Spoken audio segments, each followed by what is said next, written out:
All right, folks, here we go.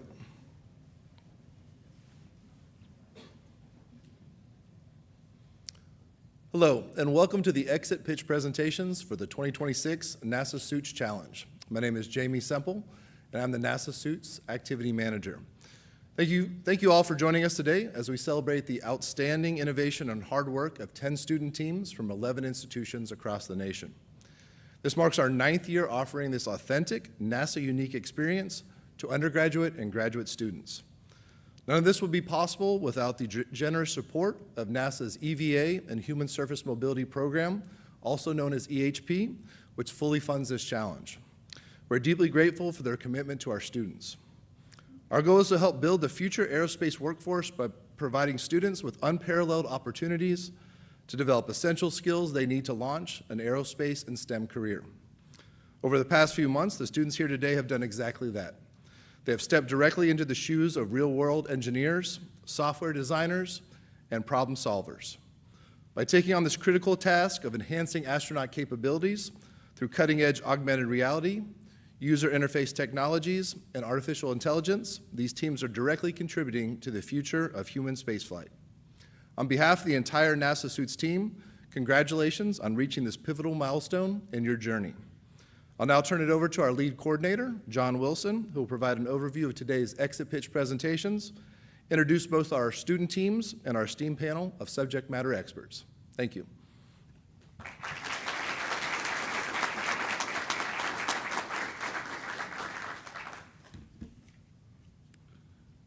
Good morning. The exit pitch presentations are a culminating event for our 10 teams selected just 4 months ago. Each team has demonstrated perseverance in developing a workable interface technology design for testing this week. It is a testament of how each team has excelled in working together to complete the challenge of designing and testing their unique prototype, supporting an extravehicular or pressurized rover scenario. Here at Johnson Space Center, each team was given the opportunity to have their design further tested by NASA design and engineering experts, receiving feedback to enhance their designs. We are eager to hear what each team learned from the experience. Welcome once again. Let's get started.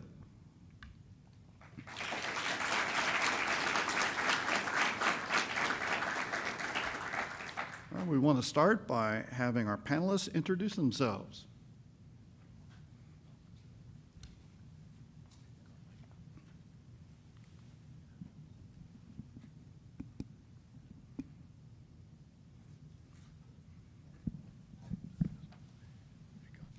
Good morning, everybody.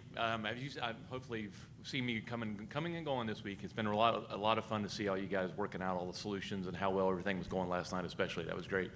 But as you probably remember, I'm Tim Hall. I'm the representative for the EHP program. I'm the Strategic Communications Manager for the program.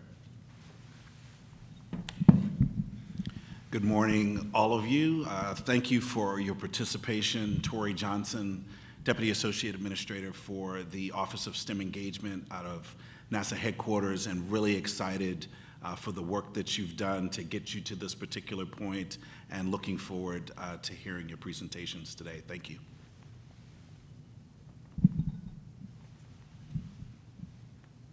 Hello, everyone. Congratulations on making it to this final event, or the Suits final event. My name is Katie Tour. I am a technical lead at the Simulation and Graphics branch here at NASA Johnson Space Center. All of the work that you guys have been doing is very similar to things that I do in my career, and it's been just a treat to see all of your designs, and I'm really excited to hear your presentations today. Some of the things that I work on are creating lunar lander simulations for manual piloting and handling quality studies for preparing to land on the moon, as well as doing lunar surface EVA simulations to prepare for navigation on the surface. So thank you very much for having me. Good morning. My name is Chris Dobbins. I'm a flight director responsible for overseeing all the operations for our human spaceflight programs. That includes the International Space Station, Commercial Crew Program, and Artemis. Me and others on my team are responsible for actually taking these designs and concepts that engineering teams like yourselves come up with and making them actually work in space and help the crew accomplish our mission. So I'm excited to see what ideas y'all have to bring, and hopefully we see some of those in space someday, or something like them in space someday. All right, thank you, panelists.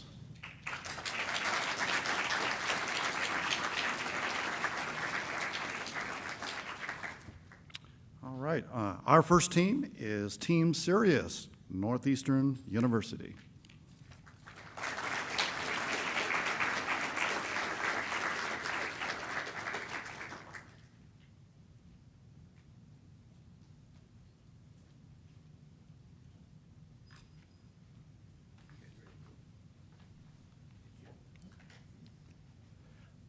Hello, we're Team Sirius from Northeastern University. My name is Joshua Goldman. I'm team lead. This is Krish, Emily, Aiden, Tiffany, and Tiana. Our faculty advisor is Malish Dasari back at Northeastern. So a quick overview. Sirius is a fully immersive virtual reality experience for controlling a pressurized rover in the dust lunar simulation. So that's something that NASA provides us with. We use our simulation, or our system, to go through the suit's tasks. This year, our main priorities were designing a system that was highly redundant, safety first, and also had incorporated our novel use of VR to allow us to have interesting solutions. So our main devices and hardware we use a Quest 3 headset for our VR, and so that's our main visualization. In addition to that, we have a small form factor custom-built desktop computer that is equipped with a 5070 GPU, and that just allows us to do higher level visualizations and run our models. We have a custom-built haptic joystick, as well as a capture card that we use to get the dust display within our virtual environment. So here's a little video of our system. If you look at the bottom left, that's our controller. So our haptic joystick, the stick is actually a MetaQuest controller, and that allows us to track it natively in our headset. We have visualizations for the input, the steering, as well as the throttle. Right there is the dust environment. We have a toggleable pitch and yaw visualization, just so some of the areas you can probably see are a little dark, and if you can't really see visually, you still know where you're heading and how the rover is oriented in the environment. That window on the left is our brakes, headlights, main rover controls, as well as initiating the LTV recovery sequence, which is our main objective, is to find that LTV. In front of us, you see the PR map. That's our mini map. You can point at it, pull the trigger, add a waypoint, and use that as a navigation, store points of interest, various things like that. We also have like LiDAR displayed on that, and there's various widgets all around us for different telemetry visualizations and stuff like that. All of the widgets you can reach out and grab with the grip button on the controller and rearrange things for the user's custom preferences. So the core of our system is the widget system. We are using HTML web pages to host these widgets on our computer. They are accessible through desktop and through the Unreal Engine interface. The widget components themselves hold various different parts of the system. We have our PR vitals, our PR controls, the mission information, just to name a few. The modular system allows for very easy integration with new devices because we can just make a new web page for it and it's just place it in the world. It also allows for a lot of system redundancy because we can just post it on a desktop browser, which really came in handy during test day 1 when we had some issues with our capture card and we had to bring our tester outside of the virtual reality environment, but he was still able to control our PR because we could show the widgets on our desktop. Our rover's autonomous navigation system is run locally on our PC. It uses a heuristic-based algorithm with path sampling to navigate its way to the LTV's last known location. Once there, the rover will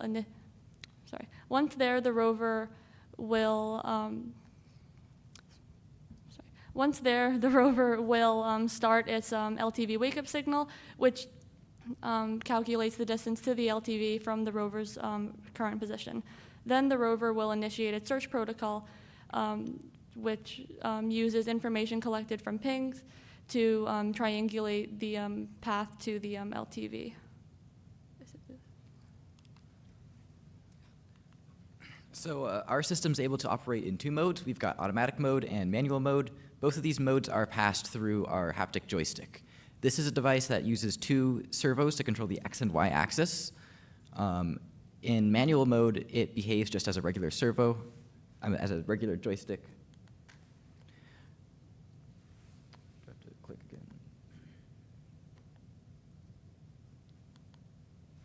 again. It will behave just as a regular joystick. You press forward and backwards for throttle, left and right for steering. In automatic mode, rather than passing the commands directly to the TSS server from our autonomous driver, it will actually still send those commands to the joystick, so that the joystick will attempt to move to that position that's been commanded and is always subject to a human override. As you can see, it's in autonomous mode, but I've went and grabbed the joystick, and it listens to what I do over what the autonomous says to do. We did this because we always want to prioritize the human input. The human gets the final say as to what our system does.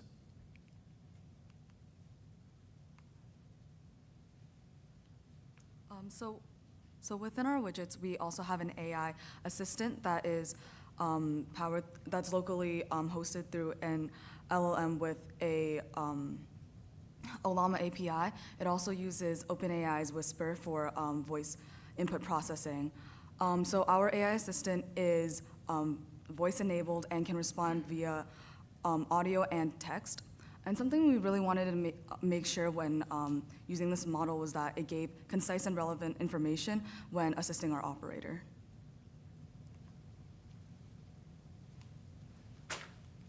In addition to our tech work, we have also done several outreach events at Northeastern to our local community. One I want to point out is the Northeastern Splash event, where we taught local high schoolers, and we had a full room of high schoolers. We taught them VR and all of the tech that comes with it.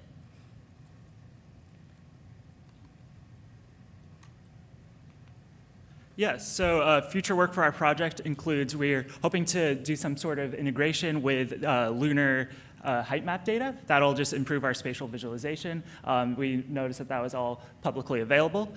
Additionally, we are hoping to conduct a research study. A lot of the reason for creating the haptic joystick was to try and figure out the benefits of a third option between autonomous and manual hybrid driving for shifting the driver's focus between driving and secondary tasks so they can keep their hand on their joystick, do something on the side, and get that manual feedback, or the haptic feedback when they need to shift their focus back to driving because there's some sort of hazard. Thank you guys for listening, and thank you for having us out here. It's been an amazing experience working on the system, and if you have any questions, we're happy to answer.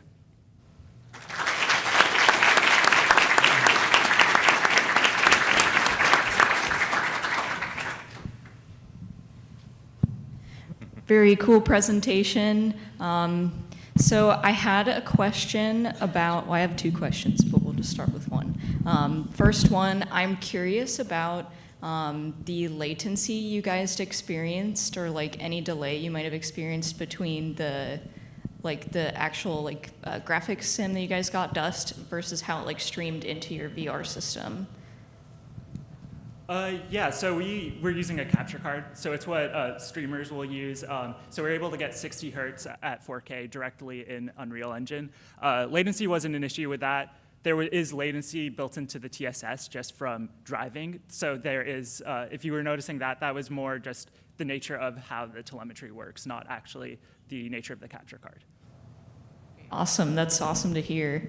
I also thought that the hand controller that you guys, the rigged Quest controller was really cool.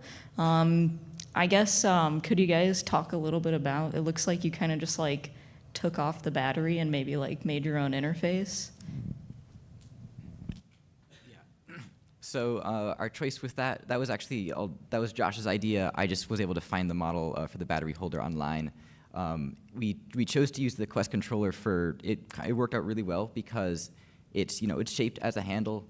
And the most important thing is that it's able to be easily tracked in VR. So when you're in VR, you don't have to search around to find out where's my joystick at. You can see it moving around just as if it were in front of you, and that's the biggest benefits of that system.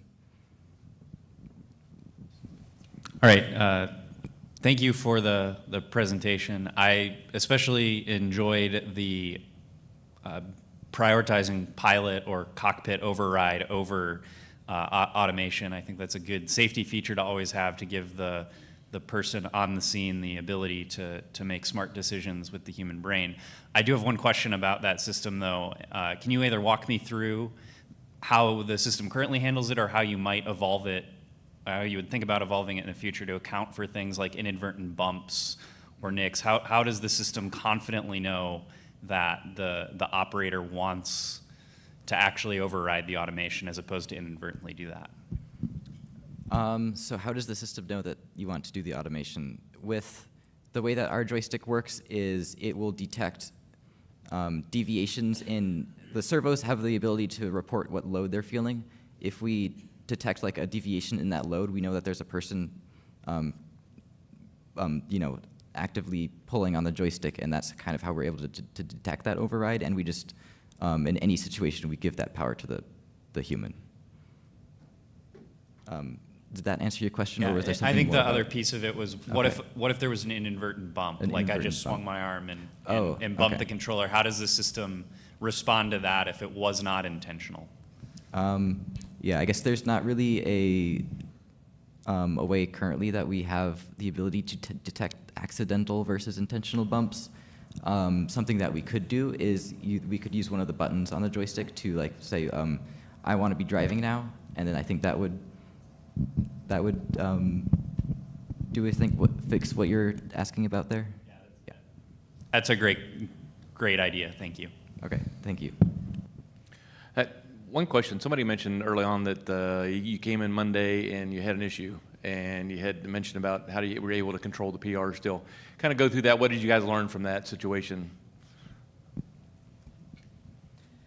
Yeah, so our issue on Monday was that our our original capture card had some connection issues, and I think we also had some problems actually integrating. We were using it as a virtual webcam, so I think we had a couple issues actually integrating it fully.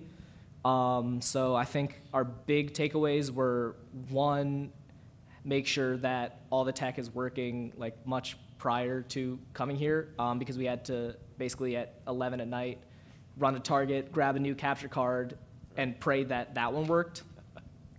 We also, I think, one issue we had was we had accidentally hard-coded something with the virtual webcam part of the system. So when we tried to plug in our old capture card, it wasn't reading properly, and we had some display errors. So I think another thing we could take away from that is just inspect all the code right from the start, make sure that we haven't accidentally hard-coded anything that we shouldn't have. Very good. You guys are covered well, so good job. Thank you. Last quick question from me. Can someone talk about how you worked as a team? How did you decide roles, division of labor, and what that looked like for you? Thanks. Yeah, so actually we participated in Zeus last year as a pressurized rover team. Two of us, me included, and Aiden, are returning members. So for us, it was a little easier. We were able to take on more of a leadership role. I mean, I was the team lead, and Aiden was able to manage a lot of the joystick development. Beyond that, we did have some team members who came and left, so that did impact our task division a little bit, but we just had a full system. We used Notion for task management, and we had basically various tasks that we assigned, and then we just marked them when we were completed. Weekly check-ins, making sure that if there's anything that anybody needs, we're there to support them, and just making sure that we're able to integrate and keep everybody so that they're not, lost and don't know where to go. Yeah. Thank you very much. Of course.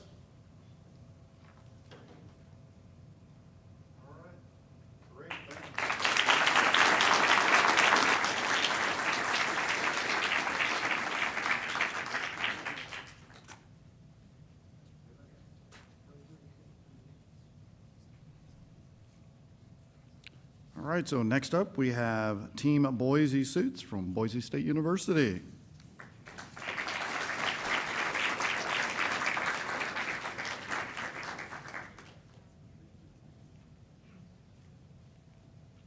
So Good morning, everyone. We're Team Boise from Boise State University.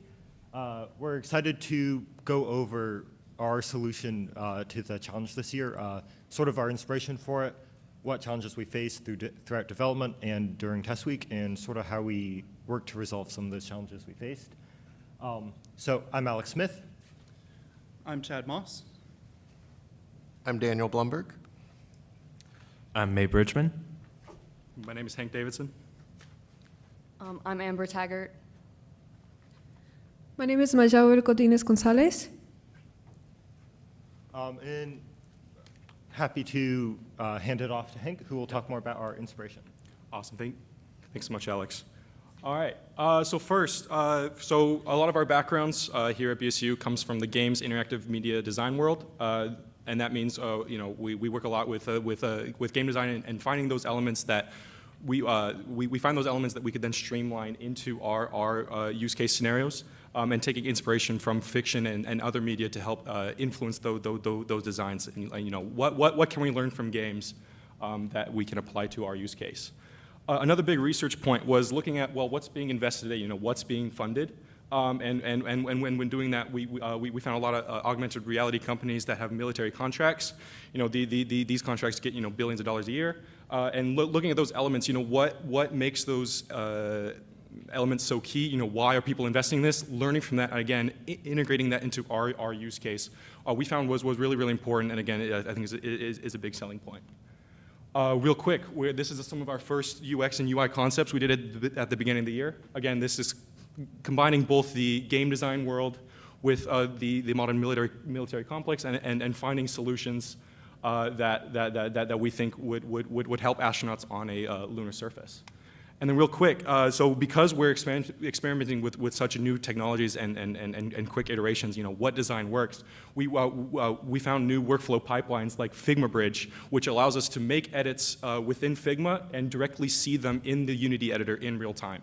So that allowed us to make quick edits and see what works, what doesn't, and that was really valuable to us, and it really helped our workflow. Some features, so real quick, I'll go over procedures. So building off what we did in previous years, this year some of the LTV error procedures were handled through the TSS. So integrating that with our already existing procedure architecture was super easy. So in our front end during tests, we were able to see those errors live, make edits when needed, and yeah, made test days super smooth. I'm going to hand it off to Daniel Bloomberg to talk about navigation. Thank you. For navigation, we implemented an A-star pathfinding system using the grid provided by the TSS for the Rockyard map. We plotted destination coordinates based on the coordinates provided for the LTV task boards and the HAB. Once we found that path, we translated it into a world space. We kind of track the user's position, update their path and their distance. Yeah, I will hand it off to Alex for AI. So for integrating AI into our project, we really wanted it to be useful and intuitive for the user to use. The main, focus for us was how can we integrate our simulation with the AI and make it actually a useful part of it. To do this, we ended up going for voice transcription with Whisper and tried to add as much data from our simulation, whether that's biometrics or opening and closing windows, performing actions for the user. We tried to add as much of that as we could, and we also, during test week, we ended up selecting a, less powerful, still capable model that we could run locally to help ensure that we didn't have any connection issues during testing. Hand it off for our bar. Thank you, Alex. So the armbar was created for the users to interact with the menu system easier, because during the design phase for this challenge, we found out that most of the users were having a hard time interacting with the menu system with the HoloLens, because some of the stuff would go away from them. So to resolve this problem, we would create the armbar. And the armbar is attached to your forearm where you can control with the buttons through the HoloLens, and is controlled with the Raspberry Pi 5 and a display system screen so you can look at procedures. Now I'll pass it down to May. Thank you. When the HoloLens receives a button input from the armbar, it will pass along 6 of the 8 possible buttons to the currently looked at window, which is handled by a manager that keeps track of where the user is looking. 2 of those buttons are consistent across windows and are used for managing your workspace. One of them is always to close the window, and the second is to pin it in place. The remaining 4 are contextual based on the window being controlled, with colored indicators showing the user what each button will do in the context of that menu. The other 2 buttons that aren't passed to the windows are for toggling the AI assistant on and off, or for closing all of your windows to keep your workspace organized. Now I'm going to pass it off to Amber to talk about human-in-the-loop testing and outreach.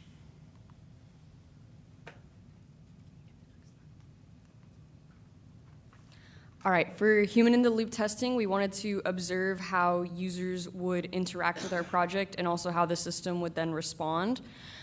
For our first human-in-the-loop testing experience, we conducted it at our Game Design Senior Showcase event. At this event, we had both students and professionals experience our project and interact with the HoloLens. I think they gave us some pretty valuable feedback that we later integrated into our project. After that, we did some additional sessions for human-in-the-loop testing at some local parks with more students. For outreach, we attended about 4 events with our project. Some of these were more public events that were open, and some of them were private conferences. Some of them had hundreds of visitors, and this also provided us with some more feedback that we also later integrated into our project. And I'm going to hand it off to Chad. So for test day 1, our first test went really smoothly. Our design evaluator really enjoyed using our menu system, the armbar. There were a few anomalies with TSS and our armbar connection. And then afterwards, our design evaluator had a lot of good ideas for us, a lot of improvements that we could have made, 2 of which were the TSS connectivity. We needed a way of it being able to reconnect whenever it drops. And then our armbar overheating, we improved the airflow through the armbar as well as the power distribution. For test day 2, we attempted to implement some of those improvements that we mentioned there. We did have quite a bit that we wanted to implement in kind of that 2-day cycle, that sort of rapid development, along with some of the different conditions of test day 2, such as the lower lighting. While we did resolve some issues, some other issues came up, such as just making sure that everything was detected in that lower light environment. But overall, it went well. For our future improvements for it, one, we want to make our armbar a bit more robust. We did have some connection issues with it, kind of timing out. It's not the easiest thing to start up, so just kind of making sure that we have more capability of restarting it on the fly. Also, our navigation, we want to implement more dynamic pinning to our local mission control so that we can more rapidly and dynamically set those positions on the navigation. And that's it. Thank you so much for having us.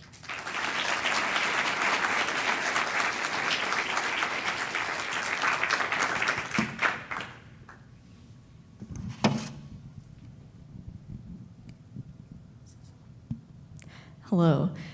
Thank you for your presentation. My question was about like the armbar versus maybe like the HoloLens controls. Do you guys, did people end up preferring one over the other? Or I guess if you could just talk about that. Yeah, for sure. So the thought process for that use case is that, when we're using the HoloLens, for all of us who've probably used it, when you're using the hand menu and you're constantly reaching, try to poke out or use the pinch reactor, that can get really redundant. experimenting with new functionality, like especially in a more comfortable position. You know, when you're in a spacesuit, you know, you don't want to be moving around too much. You know, there's not a whole lot of mobility, a little bit restricted. So experimenting with new ways to interact with those systems. So keeping it at the arm. I'll go out here. And then kind of using those buttons at the side to make it quick and easily accessible. Again, when you're in space, you want to be efficient, you want to be quick, and finding those solutions was a big part of our team this year. Very cool. Thank you. And just while you're talking about the armbar, I was curious. Is it both physically interactive as well as virtual? So you can look at the buttons and push them, or you can physically push them? Both. So the armbar is a secondary control method, so all of the buttons in the menus can also be interacted with through the armbar. I really appreciated the emphasis that you put on being able to rapidly make updates to your software and the interfaces. And the scenario I envision is, let's say you're using this for supporting real spacewalks on the moon. Is you go out EVA one day and the crew has comments or there are new needs that we identify for the next day or two from now in another EVA. Walk me through the process for how the updates would work, how you'd get all the comments incorporated, and just kind of what that looks like. So for us, it would really depend on what system needs to be changed. If it was a UI concern for adding the menus, we've tried to make that as modular as possible. So we would be able to make edits where needed or construct a new menu if there's something that would work better. If it's something more backend related, we need to have either new data or something stored differently. We would probably have to make edits somewhere else and then integrate that. But we did make our system as extendable as possible to try and make that so it could iterate rapidly. Thank you. You mentioned the notion of gaming, and obviously gamification is a big concept and approach. Sort of take me a little bit into why you took that and then moved into sort of a focus on the military. We're obviously in space, but there are some corollaries. So talk a little bit about that. Thanks. Yeah, of course. Again, one of the big points there is like, well, what are getting these billion-dollar contracts? What can we learn from those? And so when we're trying to gamify stuff, we're trying to get rid of that mundane sort of feel when using just a regular pen and paper. We're entering a digital age. So finding solutions through augmented reality and seeing what's being invested in. What can we learn that adheres to squad cohesion within the military, or and taking inspiration from that. Seeing what is our military investing in a similar hierarchical structure for the organization. Well, we think that solution to create efficiency is super important. And I think that definitely led to those design choices there. In terms of the gamification, we especially a lot of us as game design majors, we played a lot of those games, especially those centered around space. So seeing what UI tells me, what's going on to my character in space, oh, well, that could actually be super useful for the telemetry stream for the astronaut during EVA. Like we can learn a lot from fiction and learn a lot from these games that then move forward our design process. So yeah. Thank you very much. Thank you. All right. Thank you, team. Great job.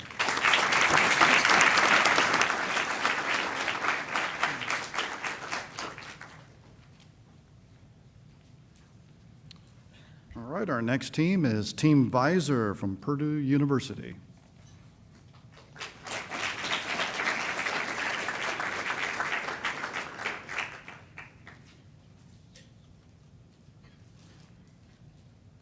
Good morning, everyone.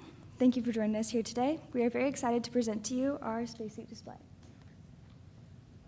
Here's our team, and we'd like to introduce you to the few of us that are up here today. My name is Madeline.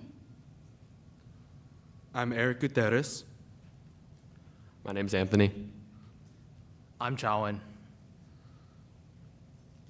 And for NASA Suits, we were tasked to develop an astronaut EVA interface. And before we began our development, we first did research about human spaceflight design principles as well as guidelines. One of the principles being that the prioritization of first the crew, the safety of the crew, the safety of the vehicle, and then the success of the mission, as well as the foundations of flight operations. The first part being that we needed to instill qualities within ourselves such as competence and toughness. And the second part being that we may be in situations where our performance may lead to ultimate consequences. And the final part being that we need to try our best and our hardest to ensure that we can get the astronauts back home. And this is our agenda for today. Alrighty, we'll begin with outreach. We had the opportunity to present the applications of our project to both a robotics day, a symposium, and also as guest lecturers in class. We also were able to go to a local school and present an interactive presentation to the students there. We are also very involved in social media, as you can see. We posted weekly posts and reels to interact with our over 12,500 viewers. And on top of our over 400 in-person interactions that we made. Yeah, so I'm going to briefly go over our architecture design. So to start, we have one entry point for our TSS data. That was to our mission control, and we used that to mutate the data and send it to our external devices, which was our wrist-mounted display and our head-mounted display. So for the wrist-mounted display, it is powered by a Raspberry Pi that's just used to make sure that we can see the UI and also to have a microphone that we can use to process voice with the AI. And for the head-mounted display, the piece of hardware used is the HoloLens 2. And with that, we're able to display to the astronaut their various telemetry data, such as their vital signs, navigation, as well as AI responses. And here is an image of the UI we have, or the user interface we have for the head-mounted display. Here in the green, you can see that's where there's biomedical data. In the turquoise, that is the procedure list. Where it is dark blue, when the AI starts talking, it gives an indicator that it is talking. Where it is pink, that is the navigation. And where it is orange, that is the astronaut suit status.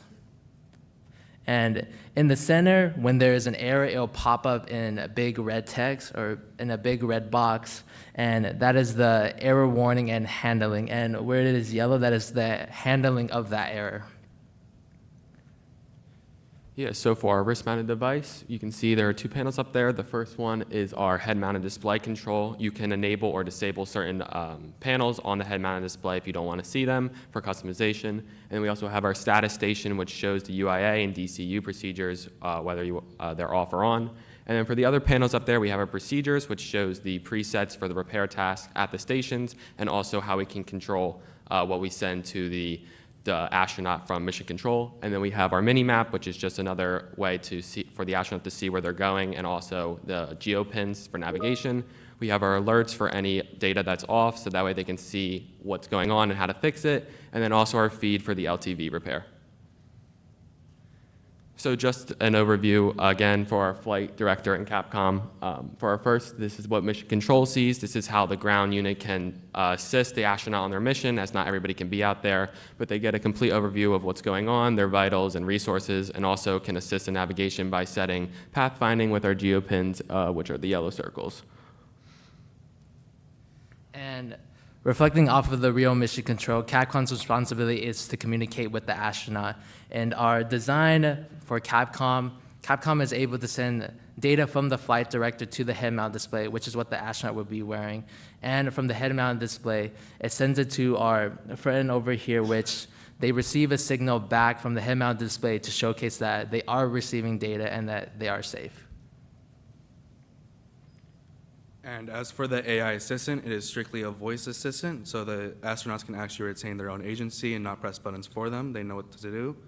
And to preface, it is a foundational model of Quen 3.5, 2 billion parameters. You use a wake word going, hey visor, and it can answer any question for you afterwards using text-to-speech. And using that entire system as a whole, it is less than 1.5 gigabytes of RAM and runs completely on the Pi, and could be safe and attached to the astronaut for direct control. And as for our project performance, going on day one with Felix and a beloved photo by our Azim, it went pretty well with how it actually looks, and there's a clip-on mic by his chest, and you can move it however you want where to be more comfortable. And on actual testing, you can see how the laptops are displaying the data, and even if that is there, the user does not have to ask them and could instead ask the AI whatever they want on what it has, as it has access to the live TSS data to respond back to you.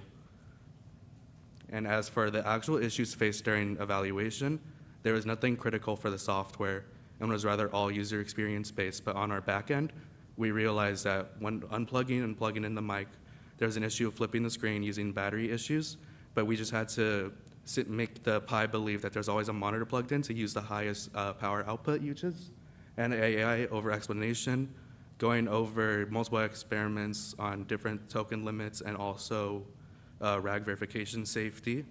It just ended up being better and could be more direct with its answers. So during testing, we received a lot of valuable feedback, but just to highlight some of the more valuable ones, the design evaluator had an issue with losing the state that they were in the procedure, so we added a local storage browser there so that way they could come back to where they were. And then also we reduced the head-mounted display clutter by separating the panels more so that way they had a better line of view looking straight ahead. And then for our other feedback, we also have passive alerts, so that way the astronaut knew in the background that the alert was happening, so the AI announced it and then also showed up for them. And then pre-instruction, it's important that the astronaut knows what's going on for their devices, so we added a wrist-mounted display tutorial so that way they knew how to interact with it going forward. We would especially like to thank our CS department and Polytechnic Institute for their support throughout this project. We would like to thank the NASA directors for putting on this project as a whole. It was an amazing experience. And finally, we would like to thank all of you for listening, and we will now open the floor to questions.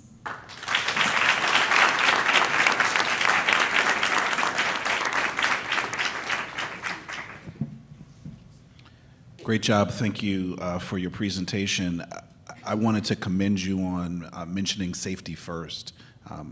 I know that you also discussed, I sort of call it the error area. Yes, in the middle, so that you could find that. Can you talk a little bit about placement?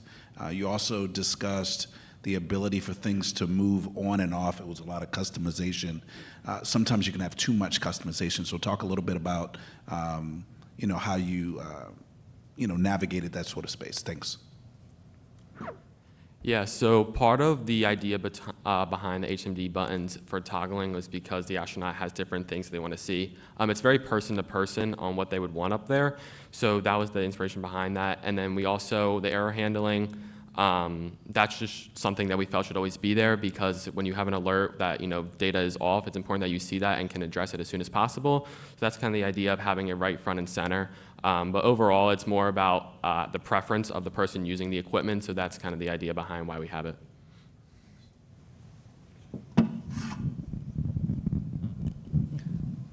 I really appreciated your slides on all the user feedback you received. It was pretty thorough, and anything I caught from the presentation that I would have asked about, it looks like you guys caught in testing. And so because of that, I guess my question is more about how your team functioned and the process y'all used, and what you learned was, what did you learn from the experience of that user testing? How would you have changed maybe the way you approached the problem based on the feedback you got, if you could do it all over again, or if you were to go do a version 2 going forward?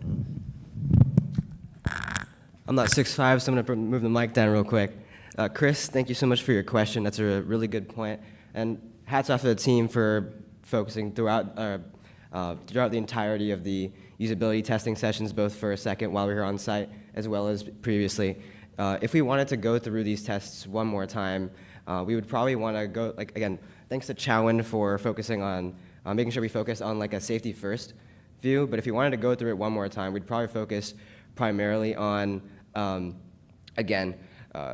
doing as much as we can in the initial early stages. We have 2 testing sessions. First, That first one is seeing what we in fact need to prioritize. There's a lot of tasks and features that we want to include overall, but again, not all of those are important, and what we think is important may not be important to the crew.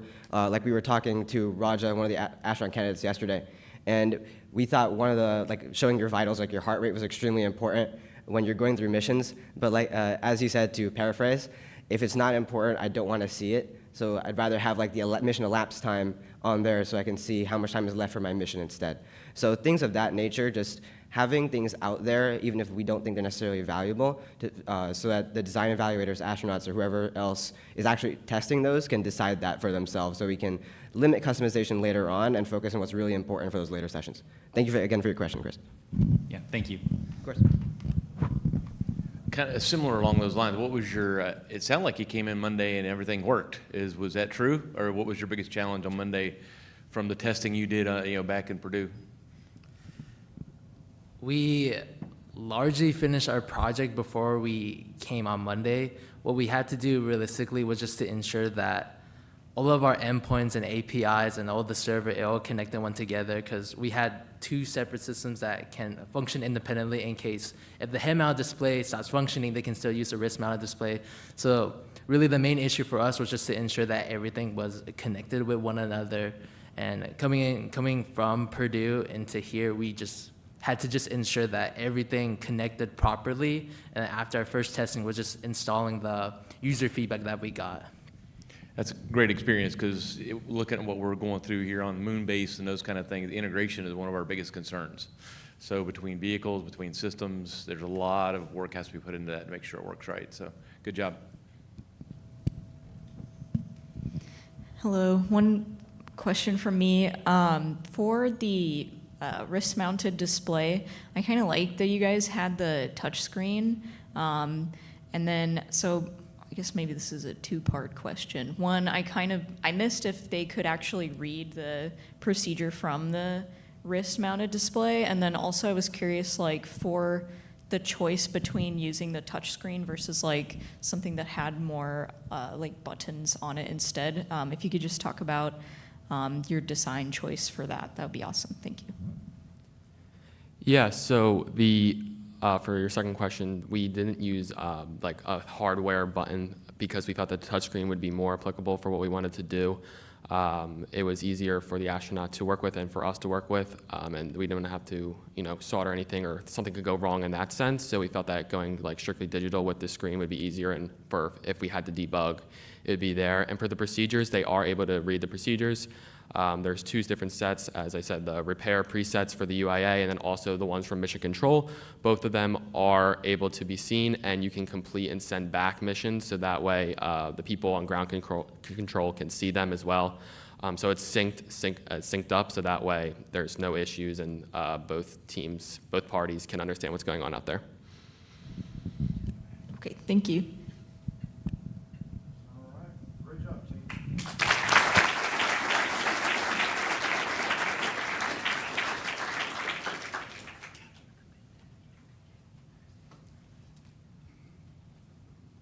All right, our next team is Team Resnick from Carnegie Mellon University.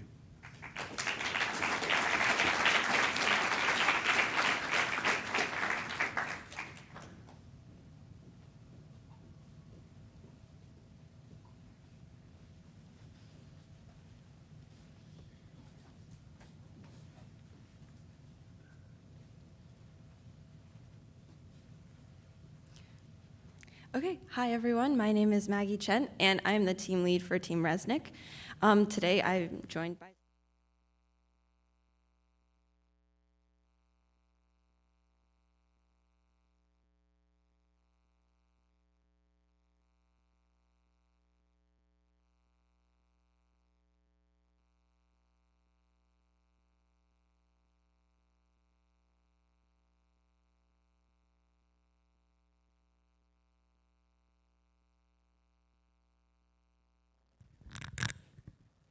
Primarily, Resnick takes information pulled from the TSS directly, and the data from the TSS goes into the one solution AI Gateway, where data is then put into 3 different sub-functions, if I can put it that way, mapping and predictions, auto driving, as well as the AI voice agents.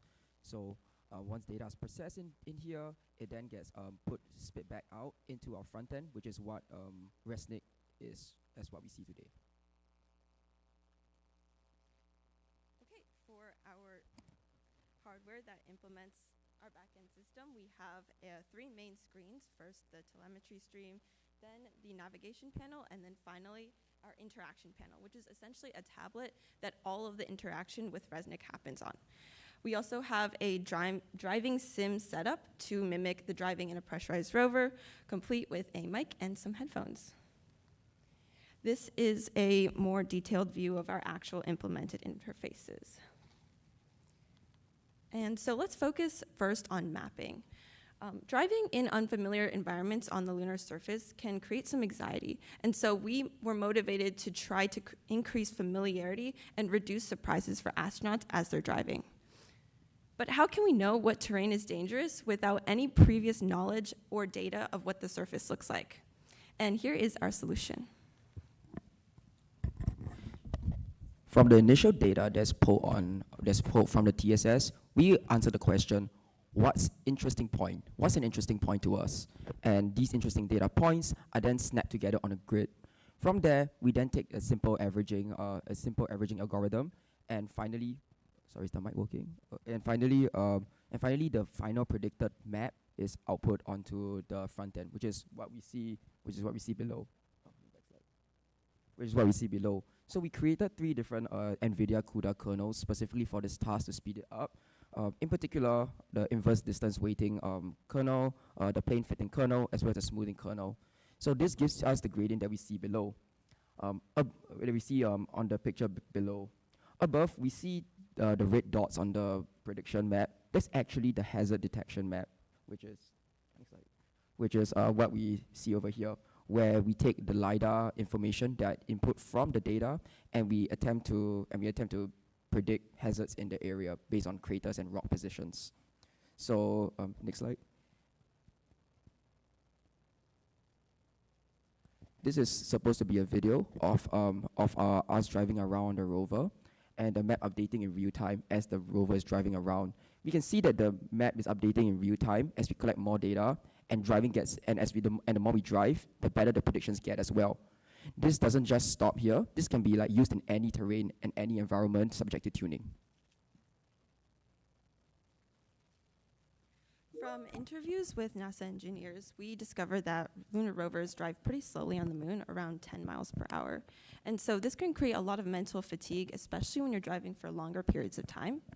And to solve this issue, we designed Resnick to auto-drive on the safer, less predicted terrain that we had created, while allowing humans to take the wheel to navigate the rockier and more dangerous terrain.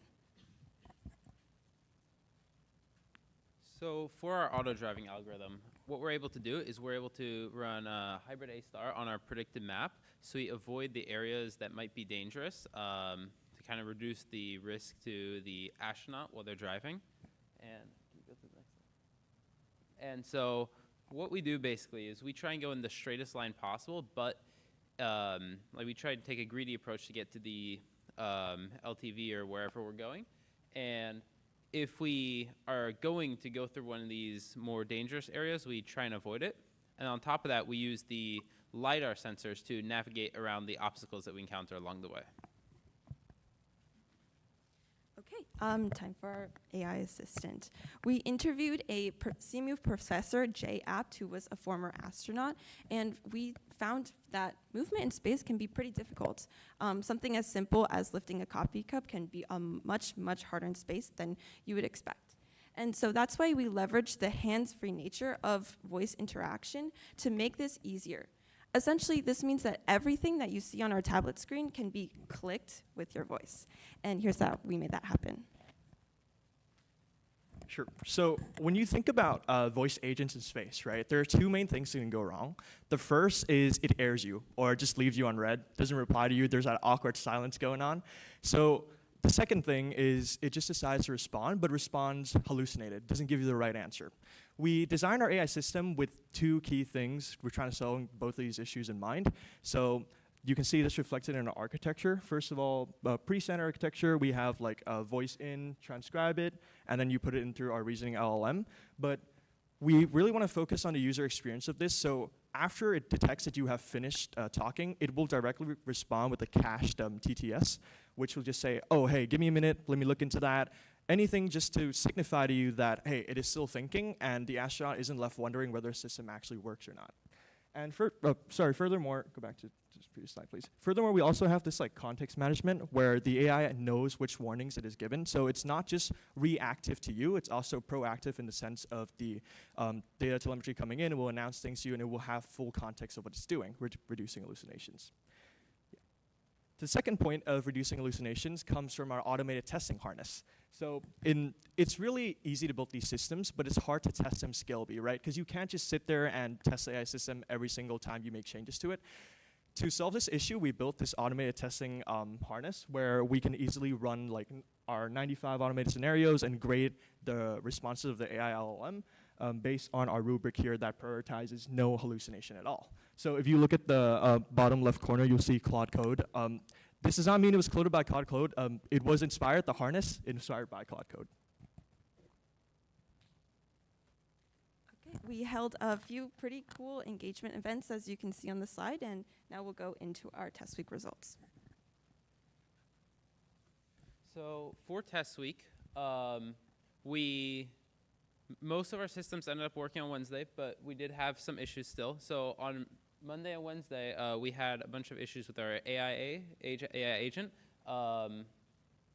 And so if we were to spend more time working on this, we'd want to improve the accuracy of our auto driving by like tuning the parameters, fine-tune our Resnick voice model,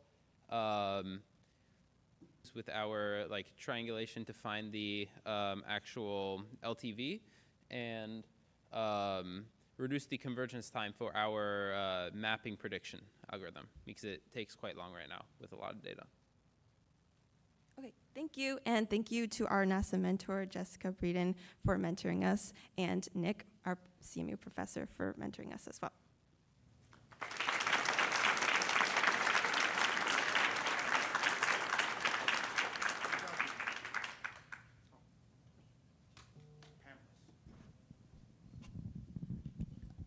So I noticed on your rubric for grading your AI responses, one item you had at the bottom was just the pronunciations and accuracy there. I guess my question is, to make the model most responsive, it'll need some deep context, since a lot of the language and terminology NASA uses is very niche and unique. And so no problem, obviously, that today you don't have that, but how would you envision actually incorporating that? What kinds of things would you do to make it a little bit smarter on the things that are relevant to the astronaut? Yeah, definitely. I think this is one of the reasons why we built the testing framework.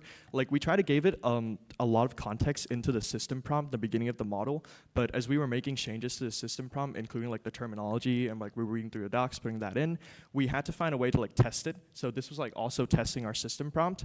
But I think moving on, as Daniel mentioned in the roadmap, we will try to ingrain these knowledge from like move it from the system prompt into the model weights itself by doing like extra fine tuning on the specific NASA documentation, and also like injecting this knowledge directly into the model. Yeah, I found it interesting that you found a way to make sure that the crew member knew the AI was working, but did you think about having the AI make sure the crew member's working? So, because what we actually, believe it or not, we do this on space station today. When we're out on a spacewalk with two crew members, we use a buddy system, but they're not always in line of sight with each other. But we actually train the crew members. If you ever hear the idle banter they do back and forth, like, hey, look, we're flying over Italy, right?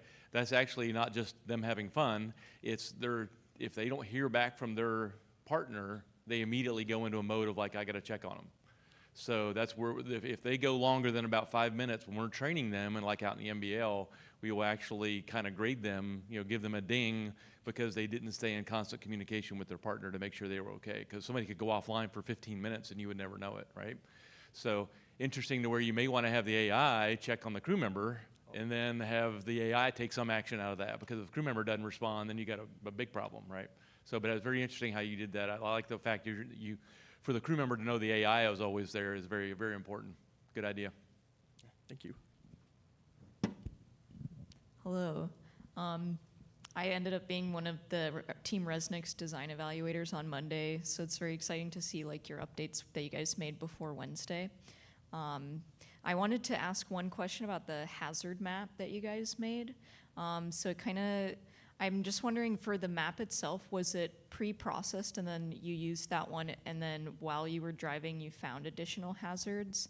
My one thing I wanted to bring up is, like, looking at it, it looks like it has a lot of hazards, and I know there were a lot of rocks and craters in this sim. But I guess I'm curious, like, was it you were using the pre-processed map, and then maybe what you changed to make it so that you could tell, like, instead of like this general area, there are hazards here, like maybe a pinpoint saying this is a rock here, so you know maybe a slightly more, or like a better way to read the map while you're using it, I guess. Yeah, so regarding that, how the algorithm works is that it takes in information as you're driving to improve itself. So pre-processing is like, it's like a half correct word to use here, because like we collected data as we were driving around when we were practicing finding the rover, you know. So at the end of the day, whatever you see on the map is a prediction. It's a way for you to anticipate stuff instead of throwing like space at you like a black box. So that was like the goal behind what we are trying to achieve here.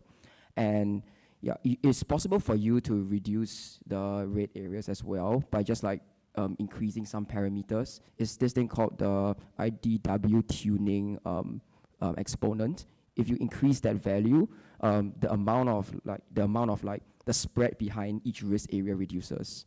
So this makes it like more accurate and in terms of predicting where hazards are. But we purposely like left it like a little bit more open for our auto driving purposes to really avoid these dangerous areas and to make it like stay safe.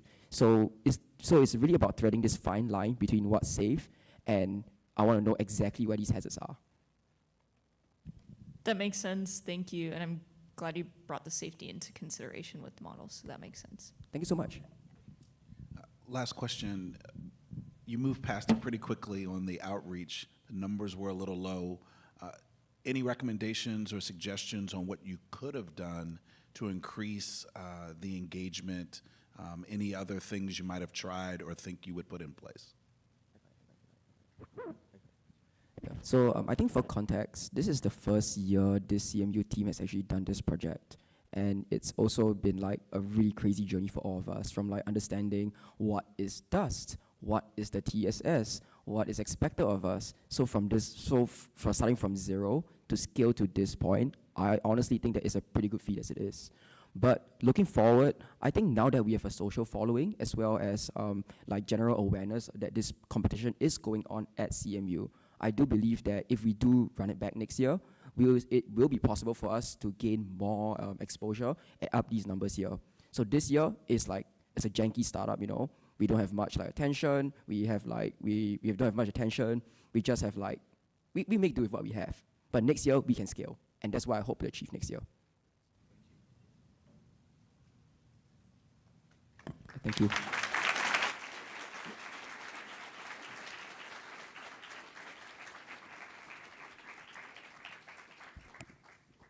All right, great job, team. All right, up next is Lunar Lions from Columbia University.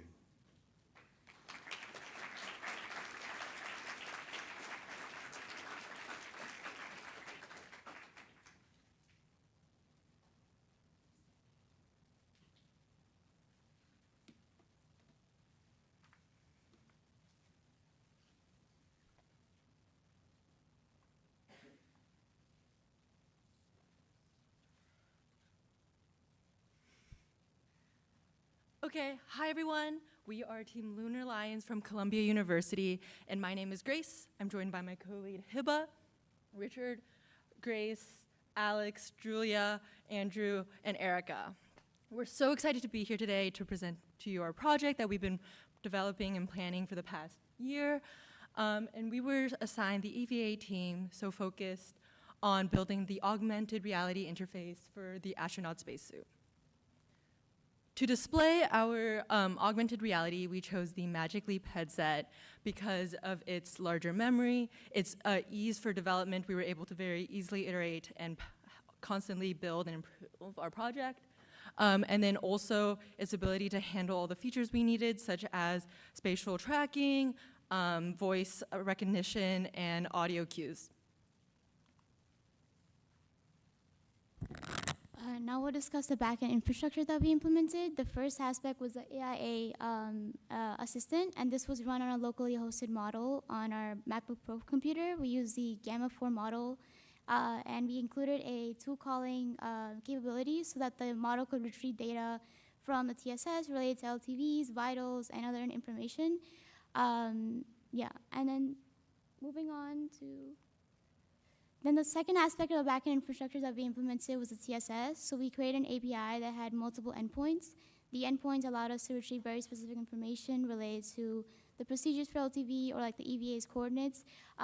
This data was then these endpoints were then redundantly called in all of our scenes to ensure that the EVA was correctly carrying out every single step of the procedures and to ensure that at any point if the vitals fell outside of the safe bounds, then we would issue warnings to alert the EVA. And then now we'll move on to the features that we implemented. We had egress and ingress. So for each of these procedures, for the steps, we had like an image that would show up to the users. The image was of the UIA or the DCU, and we highlighted in red, as you can see, the buttons or toggles that had to be switched on and off, and this made it really easy for the EVA to follow along.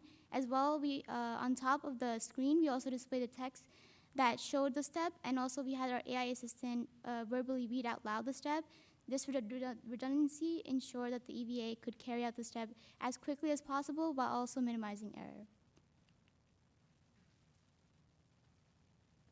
Okay, so one of the biggest tools that we incorporated this year for our project is Luna AIA. Oh, my bad. Our voice assistant. And by enabling voice commands and inquiries, we're able to reduce cognitive load and make the experience as hands-free as possible for the user. And one of the functionalities is to serve as a conversational agent that can be prompted with "Hey Luna" and answer basic questions related to the task. In addition, Luna is able to answer any questions related to vitals and also efficiently transition between scenes.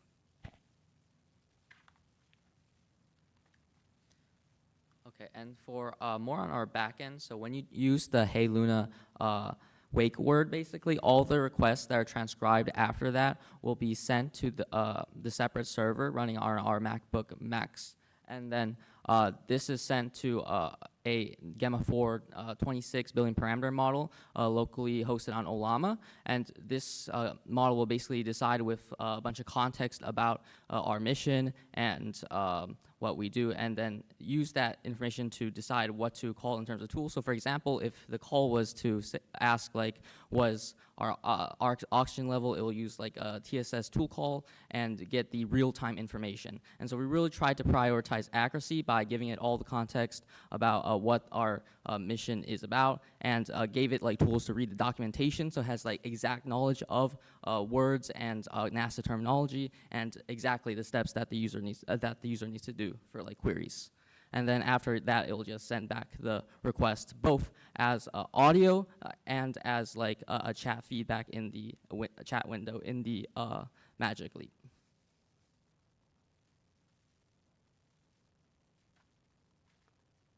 So to help with navigation, we created a mini-map that's pinned within the astronaut's field of vision, and essentially it's calculated using A-star algorithm.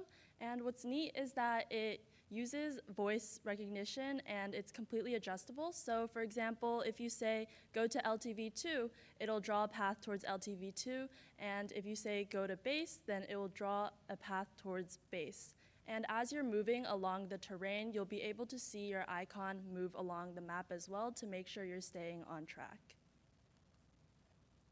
But because the map is pinned within the screen and because like maps can be a little bit difficult to read sometimes, we decided to create an arrow on the ground that makes it a lot more visually easy to guide the astronaut towards the desired location. And so it's a lot more sensitive to direction and rotation because it continuously calculates like a tangent line to the path. And this way, following the path becomes a lot more accessible and effective for the astronaut. But where is that arrow pointing to? It's pointing to the LTV, which was the new sub-challenge that was given to us, which is incredibly more important now that we're focusing on getting on moon bases. And so what are the unique parts of our response to this LTV challenge? Well, the first one is to have an instruction panel, and the second one was to have a reference map panel. Both are voice activated with button fallbacks. This is something we could talk about more, but figuring out through human-in-the-loop testing is that buttons, especially in AR, are incredibly hard to press. And hardware is also incredibly hard to use in space, and it goes through rigorous testing. And so what can we find as a good medium? Voice. In addition, as you can see, the reference map is tied to the world space, and the instruction panel is also tied to the headspace, normed to the eyesight of the person.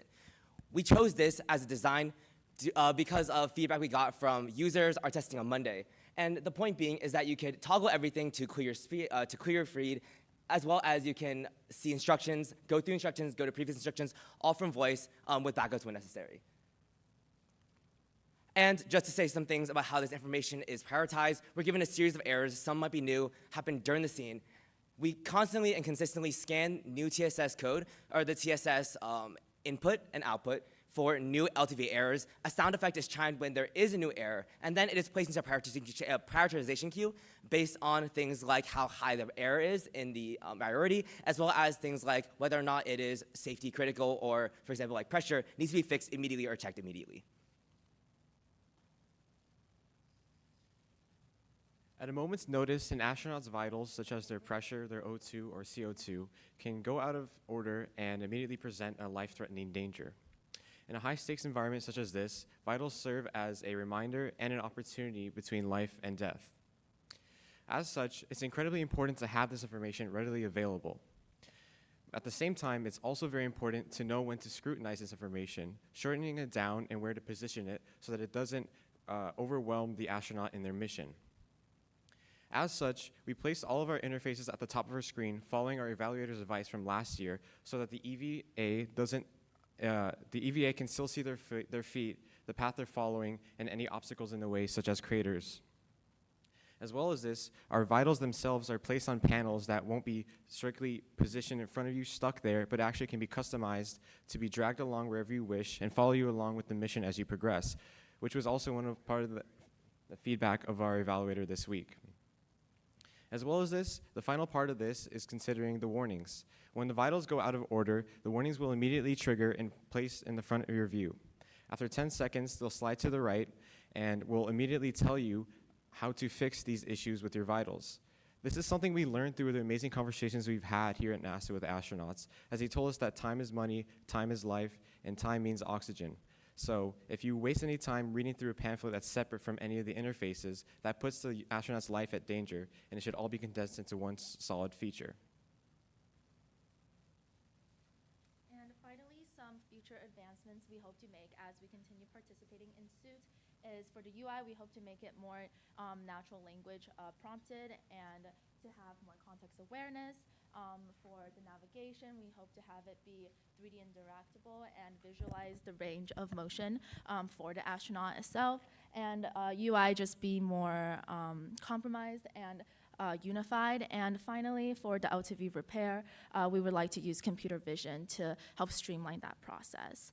And some of the outreach events that we did this year is that we were able to participate in the Columbia University Spacesuit, where we were able to present a poster session to local elementary schoolers and to inspire STEM and hopefully these kids. And we brought around 3 to 4 teams to DivHacks, which is a Columbia-hosted diversity hackathon, and we were able to show off our Magic Leap headset. And finally, we had a collaboration with the Society of Women Engineers, where we hosted around more than 100 high school girls in order to inspire STEM and hopefully a career in maybe space and hopefully at NASA.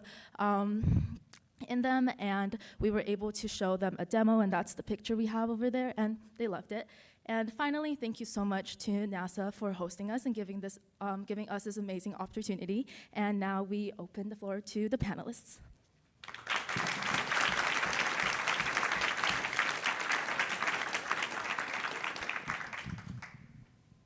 So I noticed your system, you put a lot of emphasis on the voice-activated aspects of the AI. Understand you've got menus that you can configure and interact with, but I think, you can correct me if I'm wrong, but it seems your goal is to try to drive it to voice-activated AI as much as possible. So talk me through a little bit about the improvements you see there. I noticed a lot of the commands are currently hard-coded, and so as of today, you'd have to teach the user what commands to know, but talk me through how you'd see the process to evolve AI to get a little bit more flexible in nature, since even if there's 25 different ways to ask the same question, right? That's a great point, and we actually got to experience this firsthand when we were doing our test on Wednesday with an absolutely amazing evaluator that also was using our software for the first time. As it stands right now, we use a lot of hard-coded instructions because a lot of the tasks that we need to do with voice activation are pretty much things that will be said in 1 or 2 words. And this is really important to streamline the productivity and activity of the astronaut. Like Andrew said, time is money, money is time, something like that, or the story, right? But in addition, our AIA agent is also able to trigger these instructions, and we hope to streamline that process in the future. So like you said, we're able to incorporate AI agent usage more to include in the task. Like for example, if you want to go to the 10th previous step, you shouldn't have to say previous step 10 times as we found out on our evaluation on Monday, but you should be able to go to exactly the step you need, which is what the AI agent can assist the most with. I also want to emphasize that there is a dynamic aspect of the AIA, thanks to Alex's amazing work. You can ask it a certain question that might not be manually coded, and it will give you information about the suit, the steps specifically. I could ask, what is the 3rd step in ingress, and it will tell you what that is, what are my vitals currently, what's my oxygen, and it will actually interpret what you're saying, and because we've trained it on context, so that's also a dynamic aspect. I had one question related to cognitive load. I know you guys kind of mentioned that your design, you tried to make it with cognitive load in mind, which is definitely really important for like user interfaces when in space, like for landing, or if you end up having like a heads-up display. You want to make sure like you're able to complete your tasks without having too much strain so you can make the right choice. So that's definitely really important. I think you guys mentioned that you were trying to use the commands to reduce cognitive load, and then I was a bit curious about like maybe how you were measuring or deciding like which UI elements you wanted to keep on the screen. I know you mentioned the one at the top, but I wanted just if you could just talk about any sort of like research behind why you chose the certain UI elements with cognitive load in mind, or how did you test that with anyone before this event? Thank you. I can talk a little bit about this. That's a really good question, so thank you for asking that. During our testing on campus at Columbia, we noticed that one issue is having too many screens on at once when they're unnecessary. So let's say you're navigating to the LTV. I don't necessarily need all of those buttons and widgets on the screen, and so there's actually a voice command to clear the screen. I think it's something like remove scene or remove screen, and it will clear the unnecessary details, but keep something important like warnings on the side and the arrow on the bottom and the mini map. And so everything that's available to you is purely helping you survive and navigate those tasks. And that's just one aspect of how we've tested it. There comes other ones, but I don't know if anyone wants to talk about those. I think with LTV there's some details, but yeah. I don't want to take too much time. Shout out Hive Lab for like helping inspire this idea when we talked to them. But you can clear certain parts of your display, so only pair like really important things. With LTV repair, showing and hiding the map and instructions when you like only need them, because sometimes you don't need the dictionary open, is another part where we can clear some of the displays. I had one last question. I think you said on your outreach you went to a high school, correct? And So actually, we hosted local high schoolers, Okay. And it was a women's event, okay. so high school girls. Well, I was just thinking yeah. about that interaction with the high school students. How is it? is this like second nature to them to see this augmented reality, or are they blown away by it? I don't think it's second nature to anyone. Okay. Yeah, we found that out when we were doing testing here as well, especially because one of our testers was like first time interacting with a headset, and it was, I think they found it very cool, our tester and the girls included, and they all loved it. They all wanted to give it a try. So Good. Well, thank you guys for introducing them to that, because this, this is kind of the future, the way things are moving. So great.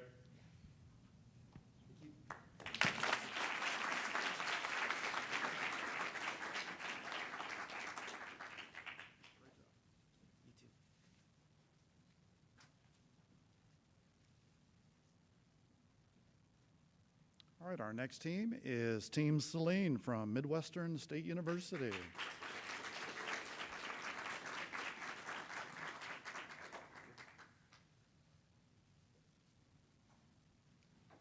Good morning, everyone. We're Team Celine representing Midwestern State University for the 2026 NASA Suits Challenge.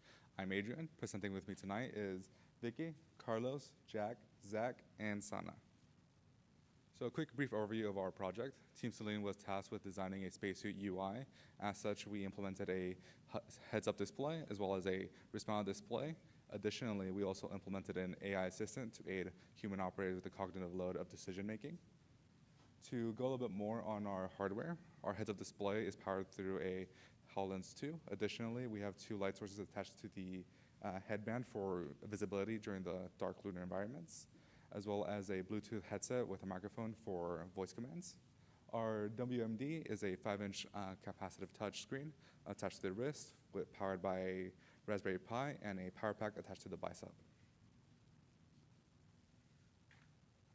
For the HUD, we used Unity and C# scripts to develop the UI. As you can see to the left side, we have the tasks. It has voice commands. You can say next step or next task, and it will change. On the top, we have the telemetry bars, which are connected to the TSS, and it displays battery levels, oxygen levels, pressure, and temperature levels. As well, we have the warning banner to the right side. It is connected to the telemetry bar, so whenever it changes to yellow or red, it will change the color as well. Now for the WMD, we have 6 tabs. The first one is the dashboard. It has general information. On the top, we have the vitals. To the left side, we have the general warnings and the map. For the vitals tab, we have it is connected to the TSS, and it will display important information pertaining to the EVA. And for the tasks, we have 7 tasks. Each task has different steps. Whenever the steps are completed, the task will move to the bottom of the list automatically. The map consists of icons that represent the location of the EV, the points of interest, and any pins dropped on the map. It also shows the path, which is calculated or found with the A-star path planning algorithm. And the console consists of 2 cards. The one on the right is the log of the system, which shows any past activities of the mission. And on the left is the caution and warning system, which just warns the EV if their telemetry or vitals are off range. So here we have the AIA tab that shows a log of the interaction of the user with our AI assistant. So how our AI architecture works is that when the user makes a query, that query is sent to our natural language processing engine that selects keywords to retrieve relevant data for that request and generates a response that is sent to the GUI and also is audio cue on the headset. For testing, we had a very diverse group of testers with different backgrounds and vernaculars. This gave us great feedback to fix a few key issues. Mainly, we were able to increase the font size of both our WMD and HUD to make them both more legible to users. We were able to fix an issue with our task tab where it was not saving progress of users, and we were also able to fix our AIA to better understand different accents. To go a little bit over our test week reflections, initial testing did not go as planned, with our UI solution not being able to build. After our initial panic, we were able to pivot into finding the critical errors in our system.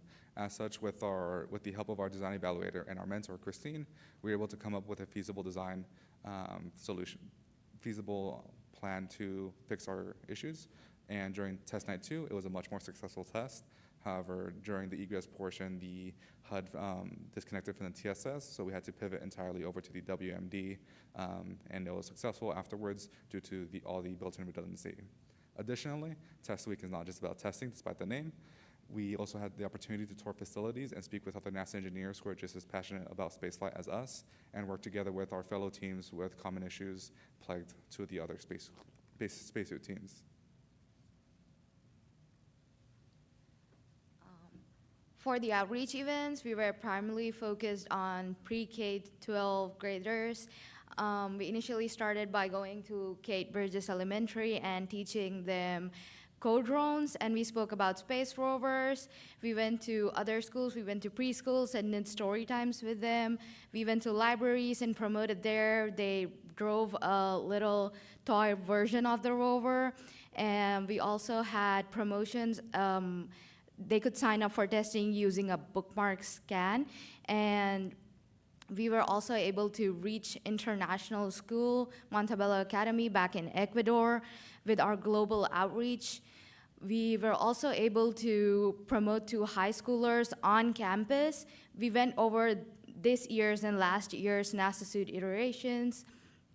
And for our industry engagement, we had industry mentor organizations locally, and we also spoke with NASA Suits alum, which helped us professionally develop.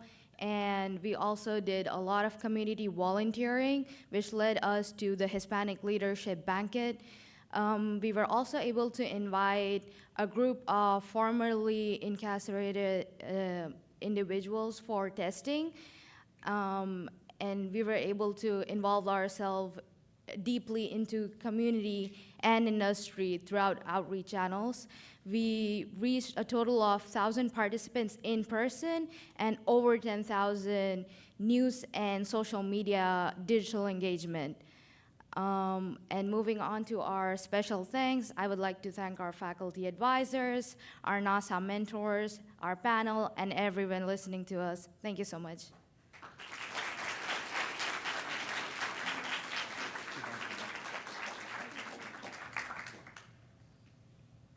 If it's okay, I'll start with a couple of questions. I want to commend you, the gentleman that mentioned the font. It's just been something that I've thought. Often it's really, really small, so I'm glad that you all were able to make some adjustments for those of us that may not have 20/20 vision.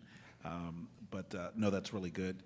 The other thing I want to mention, a number of you are going through, the first test. Was there something that you addressed in your gap analysis that you would have said, hey, I would have been better prepared, our team would have been better prepared on test day 1 if I had X? What would that have been? Yeah, so during initial testing, one thing that we definitely should have taken advantage of was the suits net being set up in the hotel lobby during Sunday. We were focusing on having the HUD fully deployed locally on the HoloLens 2. And we didn't take a full advantage of the suitsnet and doing a full dry test run the night before testing. Had we done that, I'm fully confident that we would have had test night 2 happen on night 1, and second testing being much more successful with the HUD working as intended. I wanted to first commend you for owning that you had challenges on the first day of testing, and it's a pretty common experience if you work in any industry long enough that you're going to have bad days and you're going to have good days. And so what I want to know about on that is, as you guys have reflected on that first day of testing, the challenges you had, what are some of the takeaways or lessons learned about how that went, and less about the technical things you learned, but more about how the team functioned? Were there things as a team you would do differently if you could do it again, or things that worked well about the recovery that you want to keep doing in the future? Yes, so we've already had the opportunity to do test week last year as a pressurized rover team, so we were able to implement feedback from last year into this year, specifically in development-wise. We were able to fully process code, make sure we don't push anything bad, so we've implemented that beforehand. Lessons learned this year is that we should have a stronger emphasis on testing early on, especially with the network. However, one thing I'm really proud of as a team is our strong teamwork. Whenever we had whenever the UI solution did not build, we didn't snap at each other. We remained calm, focused, and communicated clearly as we tried to debug our solution for our design evaluator. Very good. And just a comment on congrats on all the outreach you did. That's great, the number of people you reached. So you're out of Wichita Falls, correct? So Correct. That's great. That's a great community to outreach into. Question for, I think, on the AI and I think on one thing, I can't remember the verbiage you used, but about response. One of the other teams mentioned too, and it flipped a bit with me, when I've used AI, sometimes the first couple of sentences of it thanking me for everything is kind of a waste of time. Somebody talked about making the responses more concise. Did you guys work on that at all or have any workaround for that? I think Jack can speak more on that.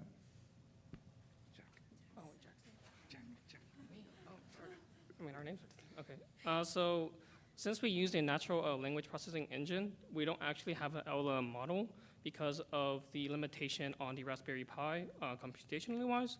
So the responses for queries are actually more shorthanded, and it's not like the AI is gonna like ramble on and waste our time. Limitation on hardware help in a way, yeah. And then I had a question about you mentioned sort of at like the first or second slide that you added like a light to the HMD for like darker conditions. Could you talk about like where you ended up placing the light? Like, was it on the side straps or on the front? And then did you experiment with different like light placements before or after? Yeah, so the solution we ended up coming up with for lighting on the dark testing environment, we zip tied two flashlights to the headband. Unfortunately, we're all computer science majors and we don't have strong experience regarding material science. So oftentimes for us, the best solution was often the simplest because there's less points of failures. So we just attached them to the sides with zip ties. However, some feedback we did receive from Caleb Krim, our second design evaluator, is that they were positioned a little up too high. So they'd have to like bend down to see where they were walking. So that's one improvement we would make if we were to get this opportunity again. Awesome, thank you so much. I'm glad you had the opportunity to kind of get some feedback on the lights as well.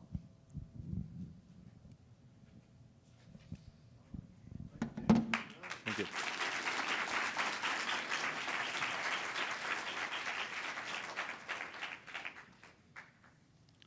All right, we are right now at about just past the halfway point. We're going to take a quick break.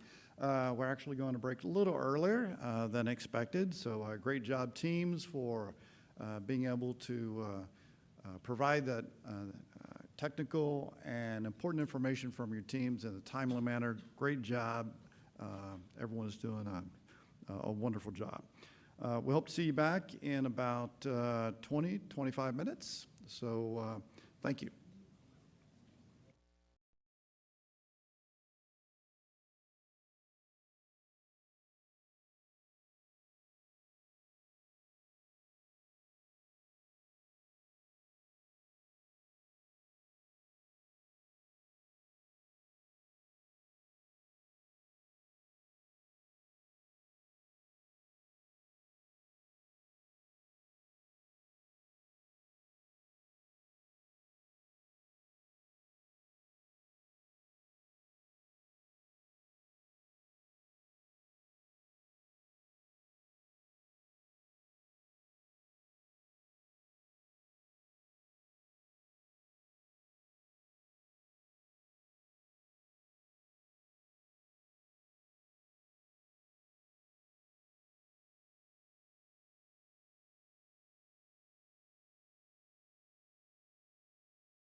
Everyone back in our seats.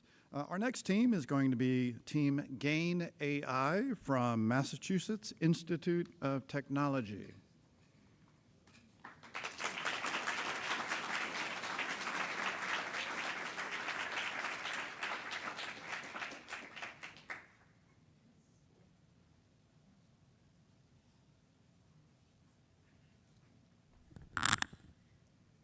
Hello, everyone. My name is Ganit Goldstein. I'm a PhD candidate at MIT, and I'm working on spacesuit mobility and wearables. My name is Berfin Ataman, and I'm a computation and design and mechanical engineering master's student at MIT. And we are Gain AI, Glove Assistants for Intelligent Navigation. We are a team of 9 MIT graduate students from the Design Computation program with backgrounds in architecture, mechanical engineering, computer science, fashion and textiles, and robotics. This is a presentation structure, our glove, data, and case studies. Current astronaut gloves are designed for protection and tool handling, but not for direct interaction with digital interfaces. This makes touch-based control difficult and inefficient during EVA operations. Gain AI addresses this gap by transforming the glove into an input device. Current AR systems are often trained to recognize and track bare hand gestures. This creates an interaction gap between the astronaut protective equipment and the digital interface. Gain AI closes this gap by designing the glove as part of the control system, rather than relying on bare hand tracking. The glove captures specific gestures and translates them into digital commands for the AR interface. We focus on multimodal AI system designed to support astronauts during EVAs by providing real-time context-aware guidance. Gain AI acts as an intelligence layer using TSS data to update the visual interface and translate the glove gesture to the HoloLens image and video input. This allows the system to understand what the astronaut is looking at and provide more relevant support in real time. We propose a two-part solution that connects intelligence with embodied interaction. First, Gain AI uses a pre-trained LLM to interrupt complex procedures and translate them into clear, actionable steps. Second, it connects those steps to physical hardware that can sense the user actions and provide feedback in real time. Rather than relying on continuous camera-based hand tracking, we developed a sensor-embedded glove that reads the user movement directly. 6 accelerometers and gyroscope IMU sensors are placed across key hand joints to capture gesture states accurately. To recognize glove-based gestures, we trained a costume model using data collected directly from our sensor-embedded glove. Each gesture was recorded with approximately 720 data points to capture constant movement patterns. The result shows that the model can distinguish between the main gesture states with strong accuracy. We map the glove gesture to 3 main procedure modes: the egress, the navigation, the LTV repair. We fabricated the glove to integrate the electrical component directly into the textile structure. The gloves include channels for embedded wiring, 3D printing covers for the PCB location, and flexible printed covers around each finger. For the final glove design, we developed 2 interaction approaches. The first uses map gesture input. The second approach using physical buttons as a redundancy layer.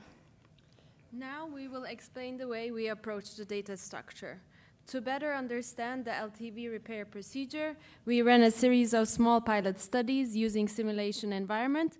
This helped us identify where instructions became confusing. From this, we also got an initial measure of cognitive load using NASA TLX. This is a high-level summary systems design. We address the following questions: what is current error state, what is procedure for given error, and what is visible, and what card to show next. The data structure organizes the EVA mission as timed procedural hierarchy. At a high level, these modules take in structured JSON data from the system, including active errors and relevant procedure information. The TSS error intake module reads the current error state, decodes the active error codes, and identifies the primary issue that needs attention. The step generation module then translates the selected procedure into clear sequence of goal, action, and verification steps. We tested the workflow using 3 data inputs: procedure, telemetry, and active error. These were passed into a pre-trained LLM to see whether it could identify relevant error and organize the response correctly. For testing, our approach, we used 130 synthetic test scenarios and passed them through Gemini 2.5 Flashlight.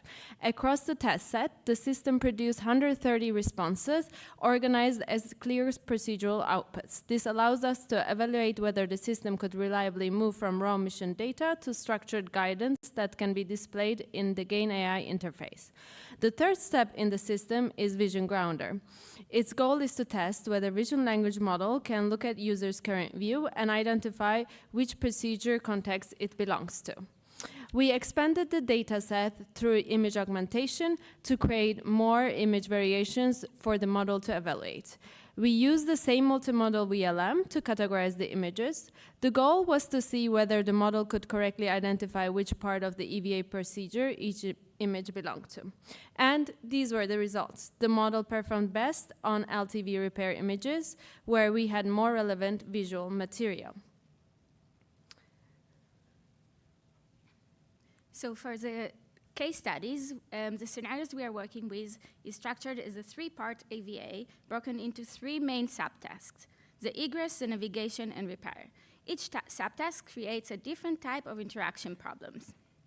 The interface was designed together with a gesture recognition system, so the glove input directly controls what appears on screen. This is the egress video, where the user navigates through the menu, then going through the steps on the left side, while the right side shows the goal, the action, and the verification. The navigation here uses the glove to confirm and navigate different tasks. And this is the LTV repair example. It's used the same logic, where the user can navigate through the tasks and next steps. And this is the navigation part. The user receives the coordinates from the TSS, then the map on the ground shows the arrows to navigate to the spot with live update for the distance with 1-to-1 scale. So for the Rockyard testing, it helps us to move beyond control lab interaction and evaluate the system in more realistic EVA conditions. And based on our testing, we identified several elements that worked well and should be kept. For example, the glove buttons provide intuitive tactile feedback, while the future versions should avoid blocking real hardware label. We also plan to refine the glove design by reducing cables and improve the physical connection between sensors, electronics, and the fabric.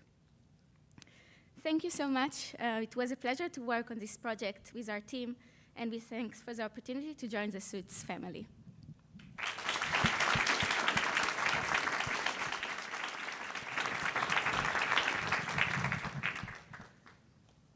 Thank you for the presentation and for the visuals here on the table. It was neat to experiment with the glove a little bit.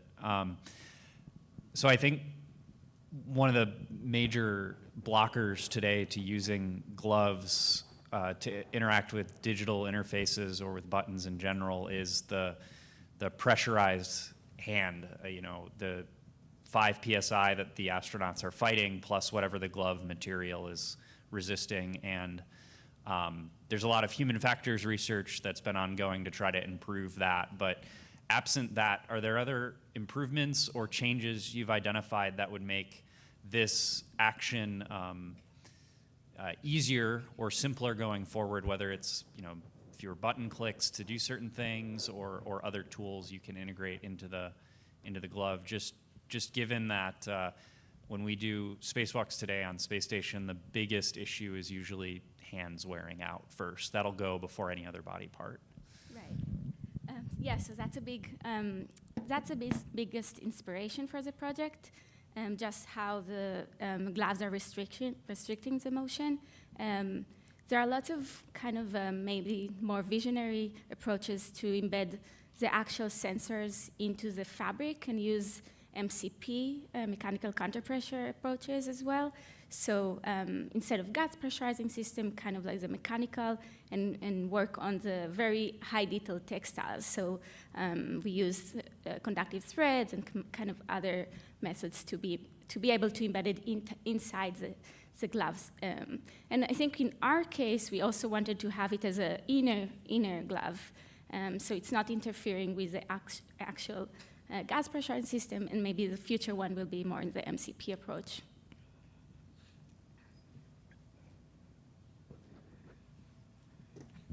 On the glove side of it, is like Chris said, the flexing of the hand is very difficult. Is there a way you could make that to make it use both hands? Maybe is what I'm thinking, or the bigger question too. What I'm thinking is like, could you literally, if your hands get tired, could you bend your finger down by using the other hand and trigger it?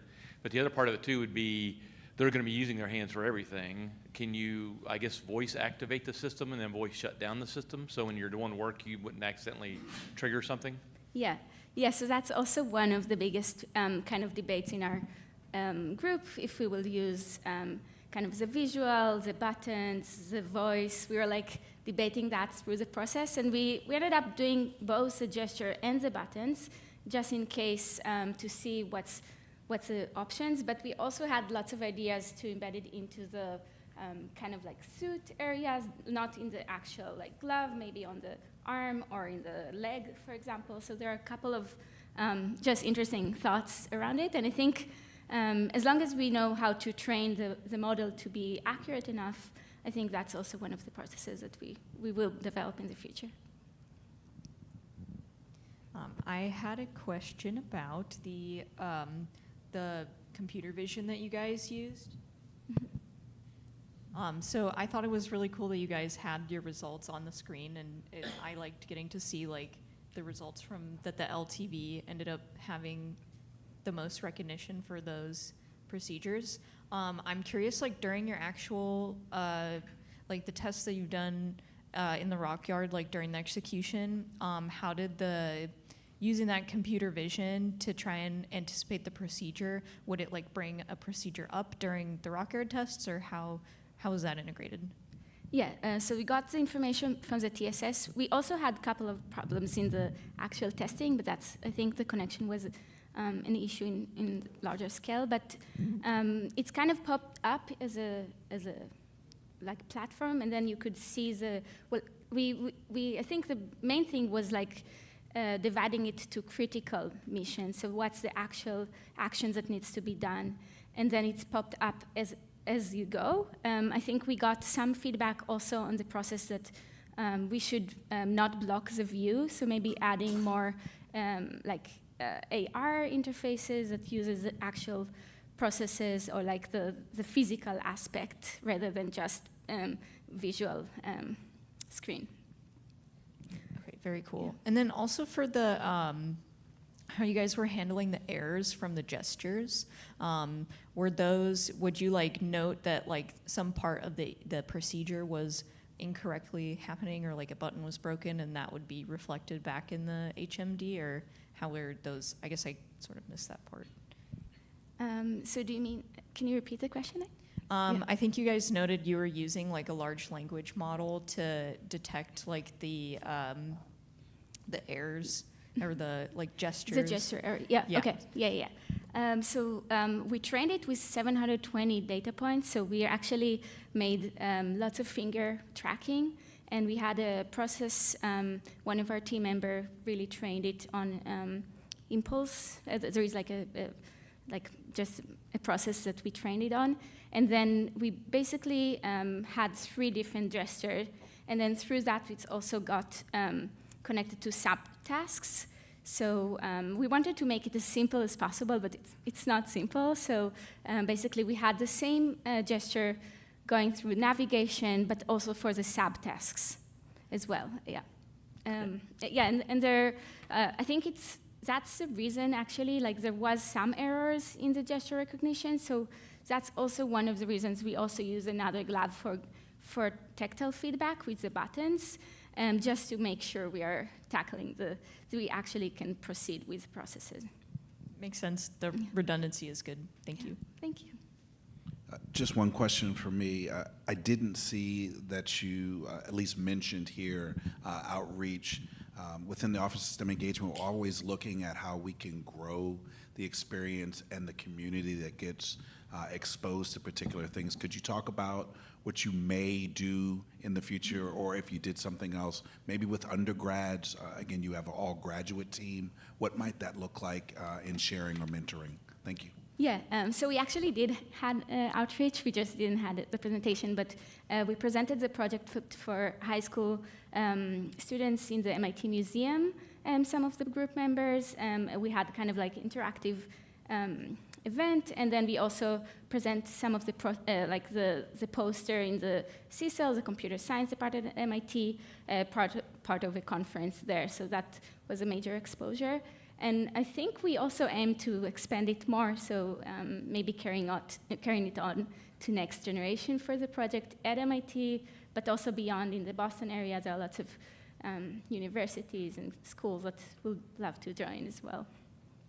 Yeah, thanks. Thank you.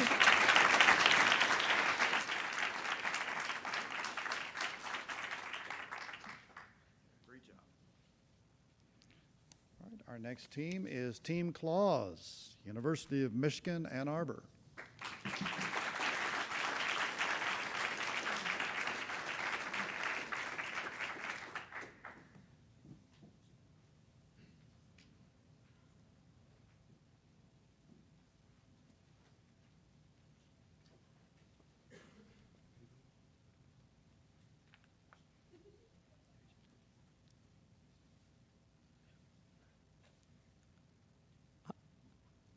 Hi everyone, my name is Anirudhana Varapu, and I am the team lead and president for Claus this year, and we're super excited to present our project, Gemini. So initially we were assigned the PR task as part of our project, but because of our experience in existing infrastructure with the EVA, we decided to implement both systems. So just a quick overview of how our system actually works. At the heart of our project, we have PRCC, which is a Python Flask backend, which connects both to our PR and our EVA. And on the PR side, we have our React frontend, which has information like vitals, student information, and the rover map. And then for actual navigation and algorithms, we have our AI client that actually moves the rover. And then obviously we have Dust to actually see the rover running. And then on the EVA side of things, we have it connected to the Unity build as well to control all the user interfaces as well. Now I'll pass it off to our AI team to talk about the pressurized rover. Hi everyone, I'm Derek. I'm one of the AI co-leads, and as Ani mentioned, our system revolves around the PRCC, which involves us hosting a local backend server which connects to TSS to send and receive data. And this data is displayed onto our front-end interface, which involves this 3-screen dock system that you see here.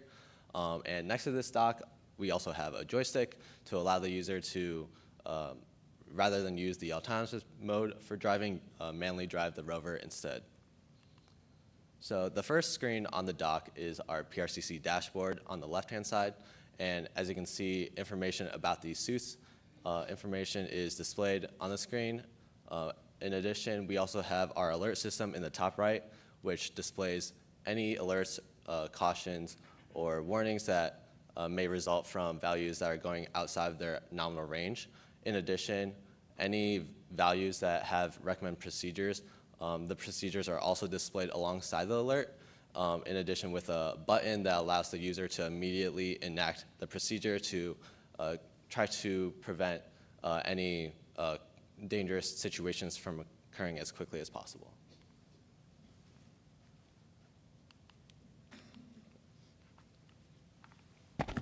The center screen shows the dust overlay. The center screen shows the dust overlay, which is basically just us streaming the front-end overlay over NASA's dust simulation. This shows our rover telemetry data, the coordinates of the rover itself, and the signal strength to the LTV once the rover reaches the last known location. We also have an AIA voice agent called Corvus, which can be activated by saying, "Hey Corvus," or clicking the button in the bottom right corner to access telemetry data, or perform actions like adding a waypoint. The pressurized rover control center map shows the current location of the rover's final destination, and the paths the rover takes. Of course, as I previously mentioned, you can use the voice agent to also add waypoints, and it has pretty good object detection, which then marks it on the map so that it doesn't crash into it in the future. And it uses matrices and dynamic programming to optimize the paths for the fastest results. Hi, I'm Usman, and I'll be going over our EVA system. So our EVA system is built on the HoloLens, and we focus on making modular and minimal screens to avoid clutter and prioritize ease of use for our system. And some of the screens that we'll be going over are for features including vitals, navigation, LTV, UIA, and AIA. So first for vitals, this is a screen that is positioned at the bottom of the astronaut's HUD, and it shows the astronaut telemetry data, which is color-coded to signify dangerous, at-risk, and acceptable values. And these values were determined by the EVA telemetry minimum, maximum, and nominal values provided. And for our navigation screen, astronauts control navigation through a radial wheel also at the bottom of their HUD, and this allows them to navigate to any waypoint that they want to navigate to, including PR and LTV. And how it works is once you choose a waypoint to navigate to, it will appear on your minimap sort of as a preview, and then you can confirm navigation to that waypoint, and it will draw a 3D animated waypoint, or not waypoint, but pathfinding like terrain abiding sort of layer on the ground that guides you to that waypoint. And then another feature of navigation is adding waypoints for astronauts. And what this does is you can point to an enlarged version of the minimap that allows you to add a waypoint anytime during the mission. And then for LTV repair, there is a screen that astronauts have as a task list, and it begins with just the ERM procedures. And once astronauts complete those ERM procedures, the TSS is constantly pulled to retrieve the remainder of the LTV procedures that astronauts have to complete. My name is Darren. I'll be continuing on. So for UIA, during ingress and egress, astronauts have to go through the UIA panels and actually flip switches and everything. So we thought we would actually implement an overlay for the UIA panel to basically give a guidance to the astronaut to know which switch to choose and what to do with it. This really just helps to make sure there's no miscommunication between ground control and the astronaut. And through this, we did it through a QR recognition through the Windows library in Unity, and this allows us to overlay it on top of the UIA. So now for our AIA, this is our AI voice assistant for the EVA. So basically, you can invoke our AI assistant by saying, "Hey Corvus," and that's when it will glow purple, basically knowing and showing the astronaut that you're actually listening. So you can prompt and give voice assistant commands like give vitals data or pull up any sort of screen that you may need, like vitals, in case your hands are busy. So this just allows for ease of use for the astronaut and allows for just fast communication as well. Now onto hardware. Hi, I'm Joseph. I'm one of the hardware leads. So on the left side of the screen, we have the lighting vest, which serves to assist the astronaut in navigating the lunar environment, as well as enabling the HoloLens to use the hand gestures during low light conditions. On the right, we have the button box, which serves as a redundancy for HoloLens input when hand gestures aren't available. And now we'll go on to our findings. Hi, I'm Maka. I'm the research co-lead. So with the Rockyard evaluations, we really wanted to use this as an opportunity to do human-in-the-loop testing and uncover the strengths and pain points of our system directly from subject matter experts. So for PR navigation, we found that the evaluators all agreed that the tests would have taken longer without using our system, which is great. And they found that the UI within our system was intuitive and easy to use. The main pain points here were that we uncovered were technical issues with obstacle detection functionality. And then for our EVA, our evaluators commented that the minimap, light vest brightness meter, the mission timer, the UIA assistance, and radial menu aided them in completing the tasks. They also found the button and eye tracking interaction modality intuitive and easy to use. Some of the technical pain points we found at testing are TSS connectivity issues and issues with our AIA, which occurred during the first session, but luckily those were resolved for our second session. We also had some drifting issues with our QR code overlay on the UIA panel, which is likely due to the lighting conditions on the rock yard. And some of our main user experience pain points we uncovered were adjusting brightness and opacity to improve terrain visibility, and adjusting the placement of the UI tailored for different tasks, and having more intuitive UI labeling.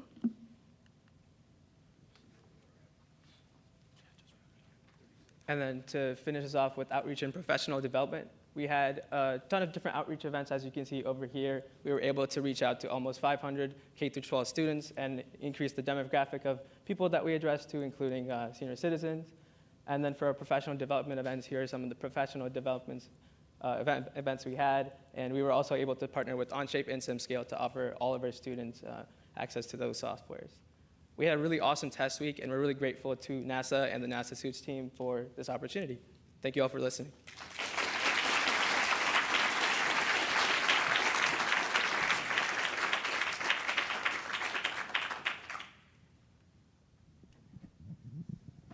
I'll start, and I'll also show my colors go blue. I had a question about your navigation system. I think I understood, was it correct that the user can actually pick a point to navigate to, and then the tool solves the path? Is that a good understanding, or am I close enough? Just a clarifying question. Are you asking on the PR side or on the EVA side? I believe it was the EVA navigation, yeah. Yeah, so the user can navigate to any waypoint on the, in the part of the map that is not a danger zone. And then we have an A-star pathfinding algorithm which navigates the user to that path optimally. Okay, so my actual question, since I think I understand how you built it, was as the crew members walking to the site, EVA, do they have the ability to modify the path, and does the system respond to that? Like, what happens if they decide to take a left turn when the system wanted them to go straight or go right? What happens then? Yeah, Is so it robust? The path updates to the current location of the user. So there's no update for if they want to like add a waypoint to their entire route. But if they do navigate, say, off course, it will sort of update the path to account for that. Cool. Yeah, I think that's an important feature, because as we get to the moon and learn, the humans will have their own inputs, right? And so it'll be good to have tools that respond to those inputs, even if in this case it's just providing them updated route directions once they've veered off course or made a different choice. Thank you. Yeah, congrats on getting astronaut tested on Wednesday night. That was great that Anne McLean had spent some time with your system. Seemed like she really liked it. It sounded like you did a good bit of testing and actually did a good outreach as well, but when you got here, what was your biggest surprise or biggest change you had to make on Monday night? Or did it work pretty smooth? I'm sorry, could you repeat that real quick? Just thinking about when you got here, you looked like you did pretty extensive testing at Michigan, and especially through the outreach and stuff, but when you got here, what was your challenges Monday night that you had to fix once you got on site? Yeah, so Monday night, I think both on the PR and EVA side, we had issues with connecting via networking. So for TSS, we couldn't get that working on Monday night for EVA, and then for the PR side of things, we had some streaming issues with the dust interface, and then we were actually running into a lot of rocks with the PR side of things. So we worked as a team on Monday night and Tuesday to kind of get some of that fixed, and Wednesday was actually a really, really great day. Obviously, we tested with the astronauts, so that was really cool. But I think we got a lot of that working. We got TSS working, so all the connectivity was good. And then PR side, we were able to make a lot more progress than we did on Monday. Good job responding. Yeah. So I was able to try out the rover design on yesterday night. So since I asked you guys a million questions yesterday, I'm going to ask one for the EVA.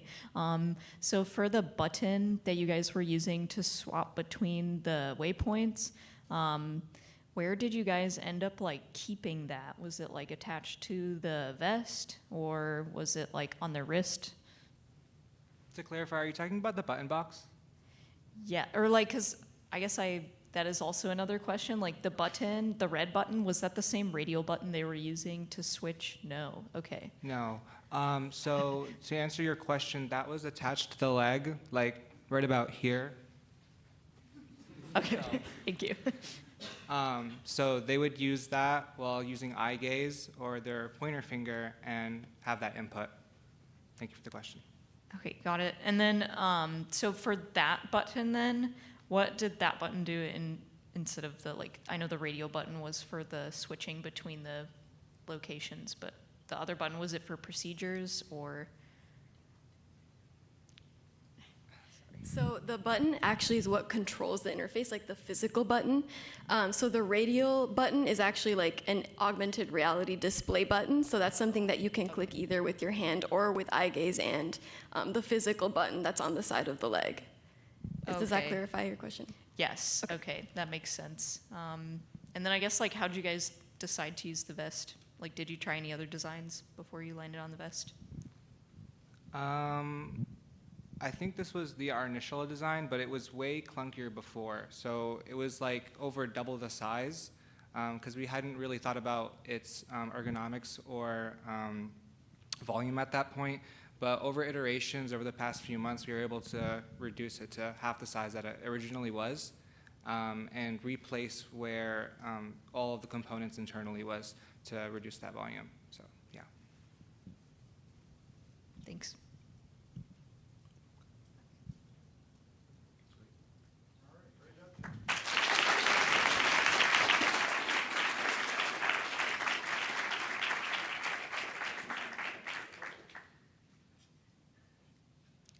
Our next team is Al Suits from Rice University.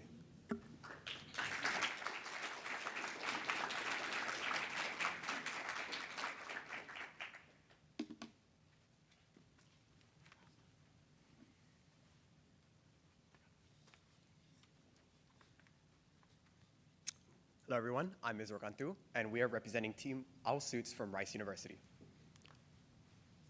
So our team consists of 8 developers and 4 UI UX researchers and designers. Before I dive into the implementation of our interface, I'd like to briefly highlight 3 of our 7 outreach initiatives. These impacted over 170 participants, ranging from the greater Houston community, the Rice community, as well as our club and team members. The first event you see right there is our Searle XR partnership with the company. So they came by and presented their software and talked about the XR industry, as well as any career opportunities at their company or relevant other XR companies. So a lot of our club members liked that. The second one was our NASA career panel, where we invited 5 NASA engineers and interns that A, we either had connections with Rice, or B, were previously a part of our NASA Suits competition. A lot of our club members really enjoyed this because it gave them a deeper insight into the aerospace industry, as well as how XR is used at NASA. The third one is our Reach for the Stars event, where we inspired young minds by immersing them into a virtual Mars environment. Now, our interface. Our main goal for this interface was to develop a really easy to use pressurized rover interface that would reduce cognitive load, as well as easily highlight telemetry values in our telemetry screen. So our interface is composed of 3 screens, the first one being the telemetry screen, the second one being the navigation screen, and the third one being the driving screen. To talk about how we arrived to this design, I'd like to hand it off to Will. All right. Thank you, Israel, for giving us that overview. So I'm going to jump into our process. So we started off with a lot of research into different systems and the constraints that were unique to the lunar environment. We went from there. We went from there to doing lots of planning to make sure that we could account for these constraints. And then from there, we also did lots of iteration with feedback from mentors, as well as finding better design solutions to the unique problems we were encountering. After that, we did an initial round of user testing, development of the system, and then testing here at the Johnson Space Center. So first, we looked at systems that designed for high-stakes environments to get some ideas about how to design for our own system. Then we did a comprehensive user flow to ensure that our system could account for all the necessary tasks outlined in the specifications. From there, we did a sorting of the data and features we wanted to include based on user mental models and necessary tasks. After that, we sorted and prioritized the data based on frequency of use and how critical they were to the actual mission at hand. Using the sorted and prioritized features and data, we decided on an initial design of 2 screens, which had the telemetry data organized into our data screen, as well as the more functional tasks on the navigation screen. So we did lots of iteration from this initial functional allocation. Specifically, we designed the system to have components that, or the non-alert components were using a low saturation to make sure that the mental model friendly alerts stood out to users. Additionally, we used a dedicated alert panel on the data screen to make sure that users could get easy at-a-glance understanding of system errors, in addition to the data visualization prominent in that screen. We also took a lot of feedback from our NASA mentor. Specifically, we got the feedback that astronauts often like to see data trends, which led us to include lots of graphs in the data screen. So after we were satisfied with the designs, we did an initial round of user testing on around 89 participants. We tested around 4 tasks and overall found that our workload scores were pretty good. However, we had some room for improvement, specifically with the navigation and search features. So this led us to make numerous UI changes, specifically on the navigation screen, and this helped us to improve the discoverability of key features, such as plotting hazards. We also decluttered this screen by adding a 3rd screen at this point, which was the driving screen. This allowed us to make sure that users wouldn't have to look through multiple screens while driving to improve the safety of our system. So once we got to the Johnson Space Center and tested with the real backend, we encountered a few issues. Specifically, first, we had a lot of alerts that were popping up on the system due to narrow nominal values. Additionally, we noticed that the driving screen was too small while testing. And finally, our tester found that the search function was confusing to use. So again, we made a lot of changes, such as by consolidating the navigation and LTV search button, and also adding clearer labels to key features, such as the search ping. All right, now I'm going to hand it off to Simo to talk about our final solution. Okay, thank you, Will, for talking about our design process. So we'll jump into our final solution and the key 5 features that we implemented.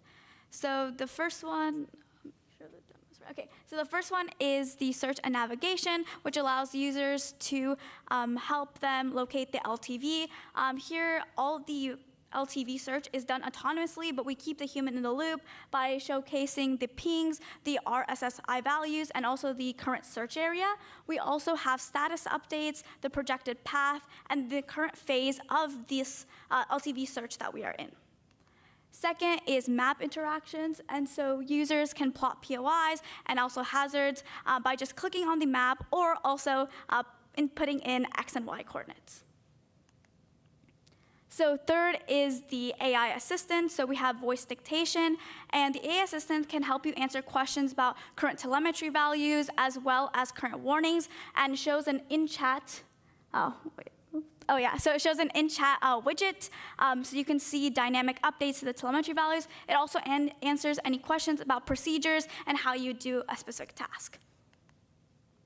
Then moving on to the autonomous navigation, this video is in 15x speed, but you can see that the rover is navigating around obstacles. You have real-time updates of hazardous items, so the boulders and the craters, as well as important assets such as the lunar base station and the LTV.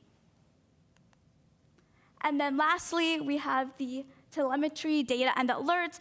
Here you have the live graphs, so you can see trends over time. You have the color-coded cues, and then you have dedicated spaces for the pressurized rover warnings and the EVA warnings with also information on how to resolve them. And so now I'll pass it on to my colleague, Cameron. All right, thank you for the wonderful demonstration, Simota. We're going to go through development a little bit quicker today as we're running a little bit short on time.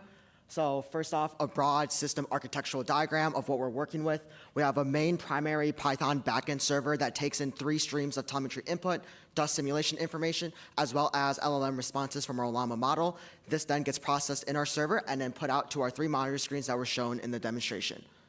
Going on to the first feature we wanted to highlight, we want to go over autonomous navigation.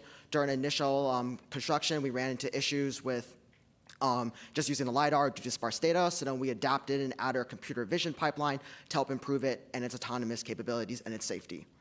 Moving on from that, we also worked on an LTV search feature, and what our primary goal with this feature was to kind of keep the human in the loop since it's really large and broad. So we split it up into 4 distinct sections that the user can keep track of, and they're always in the loop if they ever want to take manual control over. Next, we also had an AI assistant, and one constraint that we're dealing with is since we're running everything locally, we can only run really small, fairly fast models. That also means they don't have the largest context windows.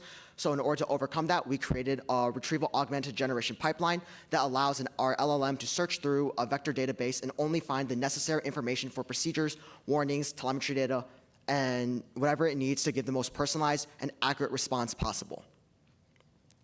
Lastly, this event was very complex, and over the year we learned a lot of key things.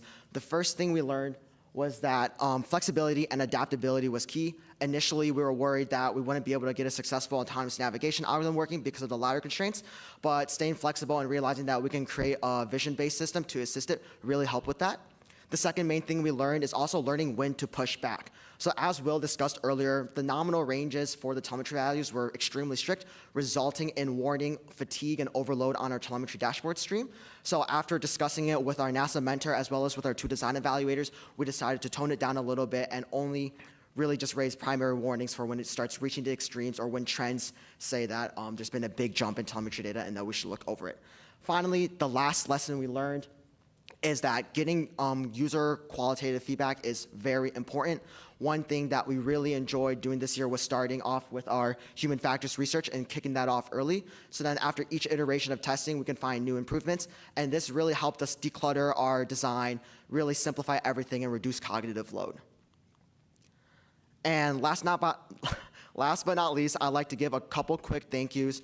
First, to our faculty advisor, Dr. Lee Kanwa. Second, to our NASA mentor, Alex. Third, to our design evaluators, Felix and Alex.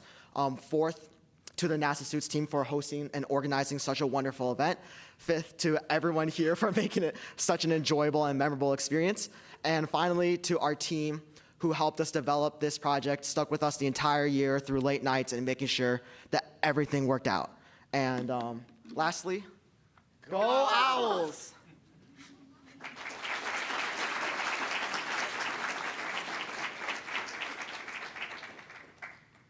Thanks for your presentation. Just a couple of questions, and you may have actually touched on one of them.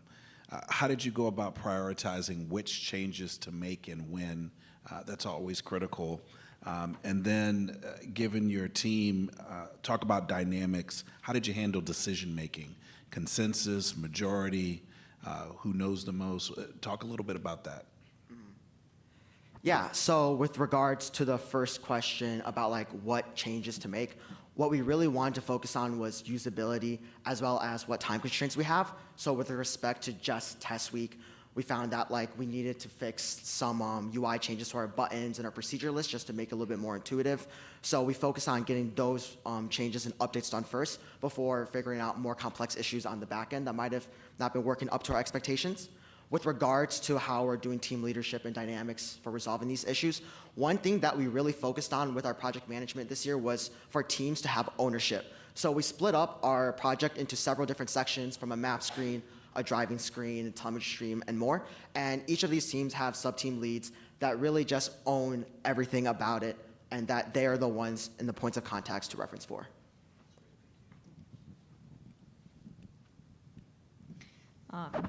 Hello. So I had, I guess, 2 questions. Well, a comment first, actually. I thought it was cool that you could actually see the hazards being detected on the screen. Question one for that, how did you guys pick the colors? Because I know you kind of mentioned like choosing like a color is really important for like red usually means like big error, big warning. And so, yeah, I guess if you could talk about that one first.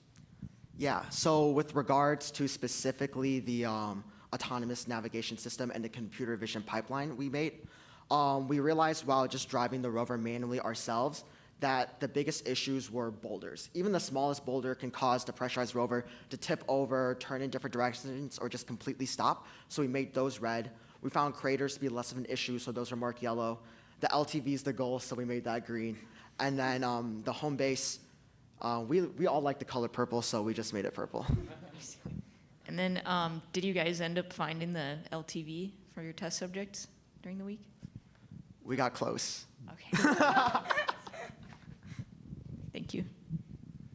Question for you. You mentioned that in the testing this week, one of the feedback was the driving screen was too small, correct?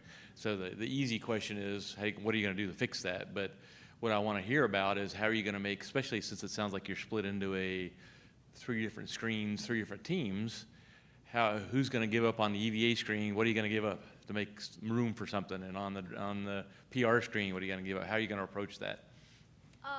Yeah, so I think for driving screen was really, really important because you are controlling the rover a lot of the time, but then the telemetry screen is like more static. There's not as much interactions, and so that's why we put it on the smaller screen. You can see all of the data because of the color-coded and like the graphs are updating. You'll know exactly when there's a warning and things like that. So it made sense to move that over to that side and then have the driving screen and then the maps, which has all the interactions on the 2 main screens. Okay. Yeah. Was that decided in a team? You guys had to get together because that could be a priority battle sometimes. So, yeah. Okay. Yeah. Very I good. think it was a clear consensus because it just like made sense to have it that way. Yeah. I don't know if you guys, just a little side note, I don't know if you guys know it or not, but the actual pressurized rover that JAXA is building for us right now, still continuing discussions on how many windows it will have, because obviously a window is a break in the pressure hull, right? So, and susceptible. So they're debating one point JAXA came back and said, I can make it look like you got 20 windows with just screens, but the outside has to be all camera driven so they can see what's on those screens. So it'll be interesting to see how that resolves.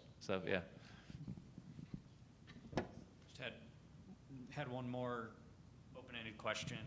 And, I noticed you did a lot of human factors testing, which I think is vital for systems that are going to have a lot of human interaction when they're operated. So the open-ended question is, envision the natural evolution of the design to the point where you're actually using it in a mission. What are the things that you picked out that you would emphasize in training people to actually use it? So, no more time for inputs, the design is locked or static. What's important about it that you would emphasize, and how would you go about teaching people to use it? Yeah, thank you for that question. So I think in terms of how we would teach people to use it, we definitely found that the search feature was something that I think our testing users had to take a little bit of time to learn. And I think just based off of like the nature of it, that would probably be something we would definitely have to brief users on. And then definitely, there's a lot of complex telemetry data. So understanding when an alert happens, we do our best to make sure that the user knows when things are critical versus not, but we can't really take them all the way to making the decision. So I think making sure that they understand how to take our alerts and our data that we give them in stride and make thoughtful decisions while actually on the mission will be helpful.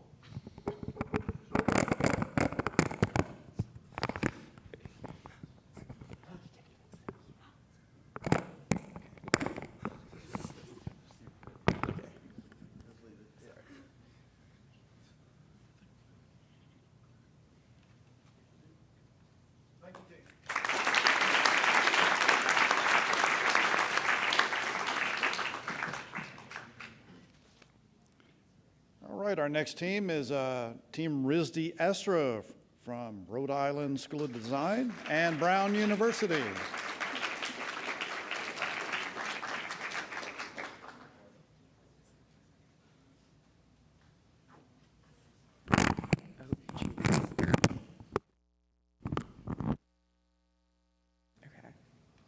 Hello. Hi everyone, we're Rhode Island School of Design, RISD, and Brown Astro. It's nice to see all of you today.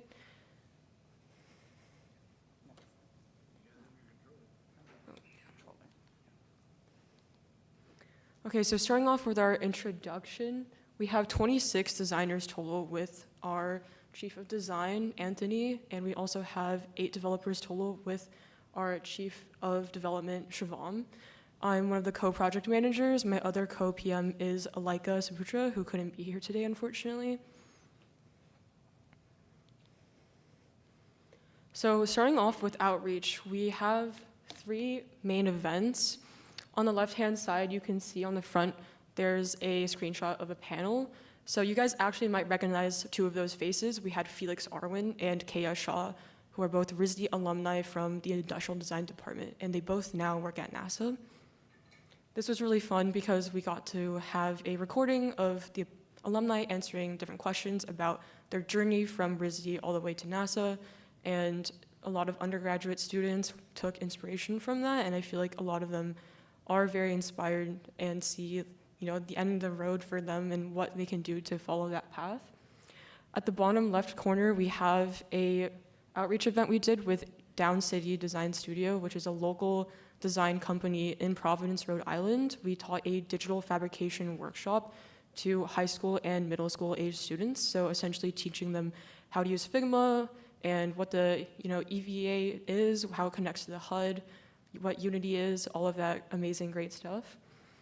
And then you also might recognize that face in the center there. That's our mentor, William or Billy Young. And we had everyone from our club, and it was open to both RISD and Brown students as well, just sit in on a panel with him and asking him questions about his specific journey to NASA. And on the right-hand side is our online presence.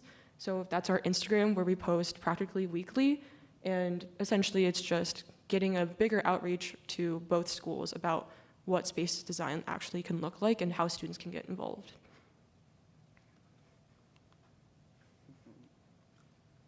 So I can talk a bit about our design process.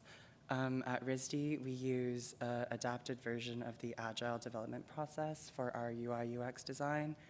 We have a weekly meeting, design sprints every week, where we have our sub-team leads with our many designers and then our admin. So yeah, we'll go into an overview of our design. On the left monitor, as you can see, this is primarily our interactable interface. It is where you will do your tasks, navigation, map, etc. On the right monitor, this is primarily a monitor for monitoring information. So you'll have your telemetry for up to 2 suits, 2 EVs, as well as an LTV beacon module, which has all the data you need to find your lost LTV. And also on the right monitor, you'll see on the top left corner is a comms history module, which allows the PR operator the ability to see relevant communications between the AIA and any assets in the field, such as the EVs. So yeah, starting with the left monitor in our information and control section. This is primarily on the left side and the top bar.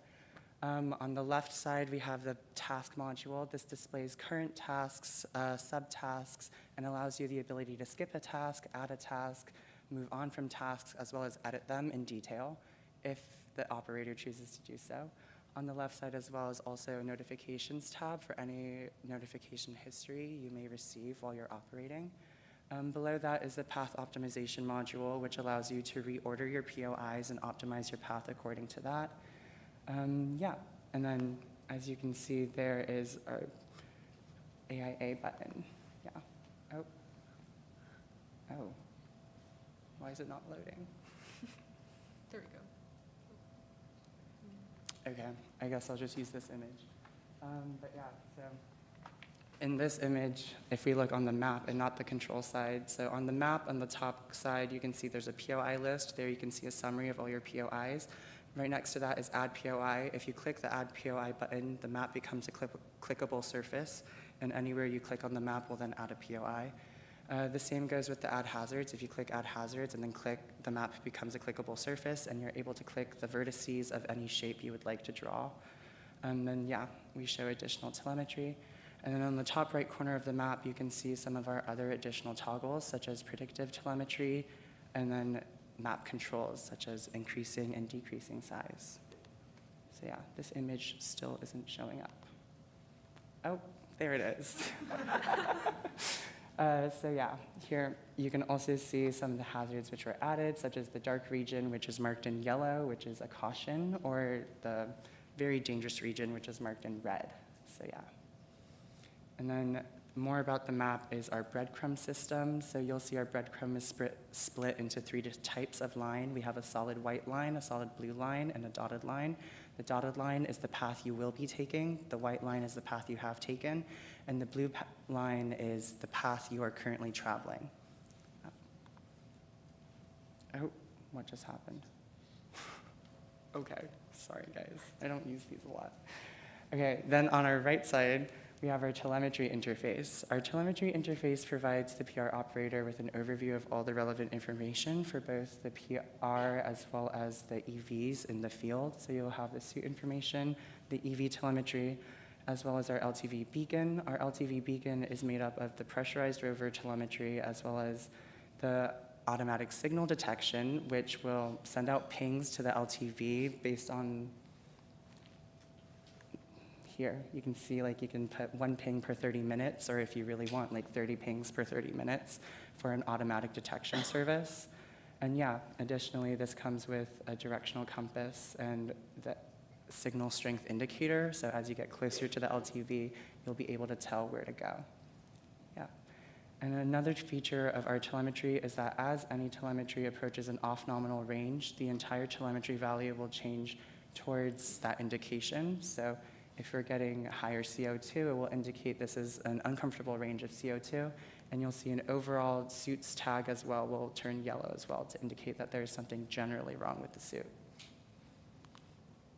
So our artificial intelligence comes in 3 primary features.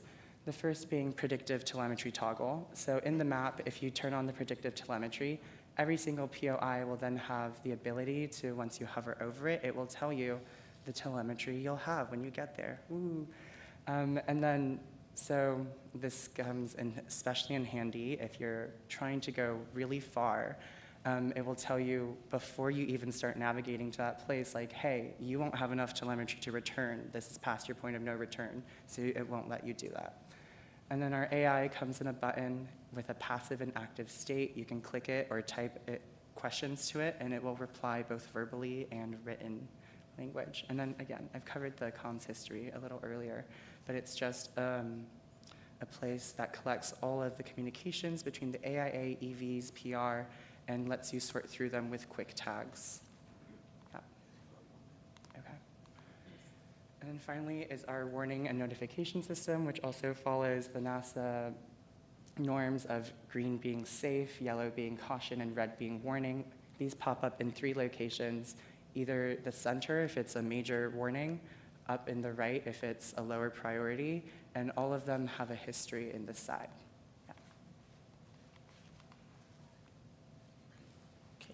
Thank you, Anthony. I'm told we're running a little short of time, so I'll kind of have to jog through this section a little bit.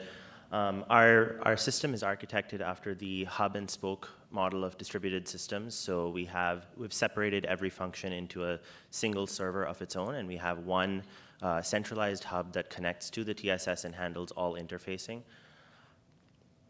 The 2 main servers that I want to call out. One is for navigation. This is the one that handles all the decision making for the rover. It uses the same A-star algorithm that many teams here have described that they have used, and I'm happy to talk more in the Q&A about how we do collision avoidance and path optimization.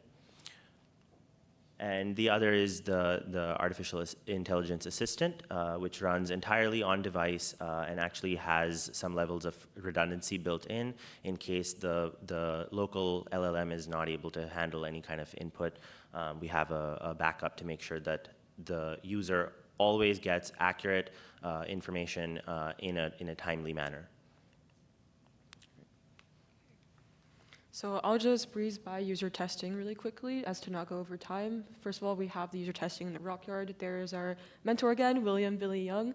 So this was on Monday, and essentially we had a lot of core feedback He mentioned how the terminology needs to change for a compass as the cardinal directions don't quite exist in space.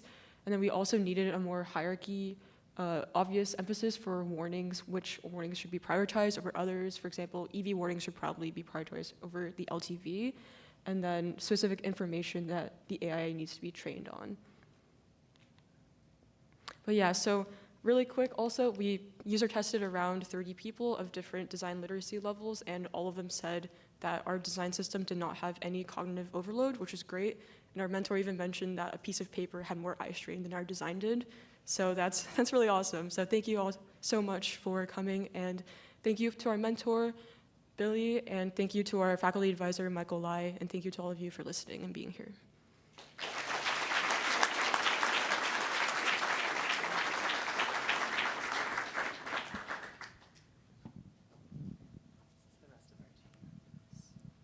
I just had a comment and question. I do think the interface, especially for the nav piece of it's really slick. Can one of y'all just walk me through how you'd envision an astronaut actually using it? Are all the points preloaded, or is it something you can add your own points to and then basically try to chart a course for yourself, where of course, and then talk me through how the system responds and what planning it does for you and what you do on your own.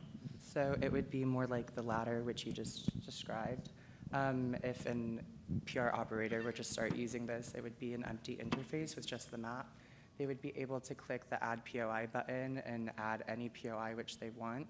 Afterwards, by opening the path optimization module, they would be able to rearrange which POIs they want to visit first. Maybe you added POI 7 after POI 6, but you actually want to go to 7 before 6, who knows?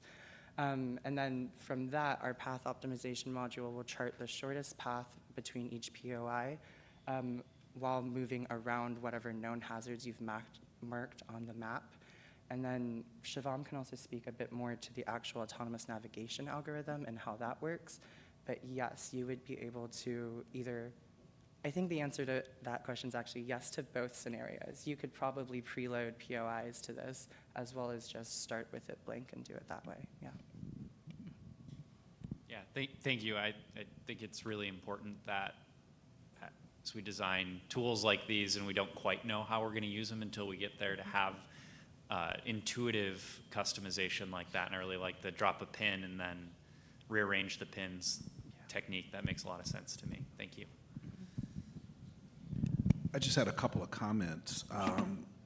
One, I really like the breadcrumbs, that model, where you've been, here's where I thought I was trying to go, and it looks different, right? So it's not the same line lit up, clear distinction between the dots. And just a note for teams, kudos on slide management. I've presented 100,000 of times and stuff happens. So being able to shift using the information that you had is really key, because the whole thing could go down. So just a reminder, knowing your material and being able to pivot aids people in flowing with your presentation. So kudos.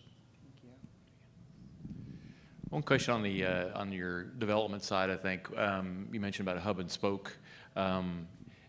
Do you have any independence built into that, as far as if the hub goes offline, is the PR still good? Is the EVA still good? How did you handle that kind of failure scenario? Yeah, the hub is basically the single point of interfacing with the TSS. So the biggest vulnerability, so to say, would be you can't get any updates to the other systems from that point onward. So nothing goes offline. We made sure of that. They'll continue to operate based on whatever information, whatever telemetry they had the last time the hub was able to speak to TSS. But one thing I'll say is it was one of those trade-offs where we chose to do it that way to avoid having any kind of mismatching information, because you would otherwise have to be very, very precise in timing the polling of the TSS across all the servers, and it's much more reliable to just have one polling and then everyone else takes the information from there. if you would lose the hub, does the data on those other devices, other areas go red or have some kind of loss of signal, like so you know that you're not getting updated data? Yeah, we do have well, the only server that a user would interface with is the front end. The rest are abstracted away from them. But the front end does have kind of an alert banner that comes up at the top that says telemetry disconnected. So this is last known information.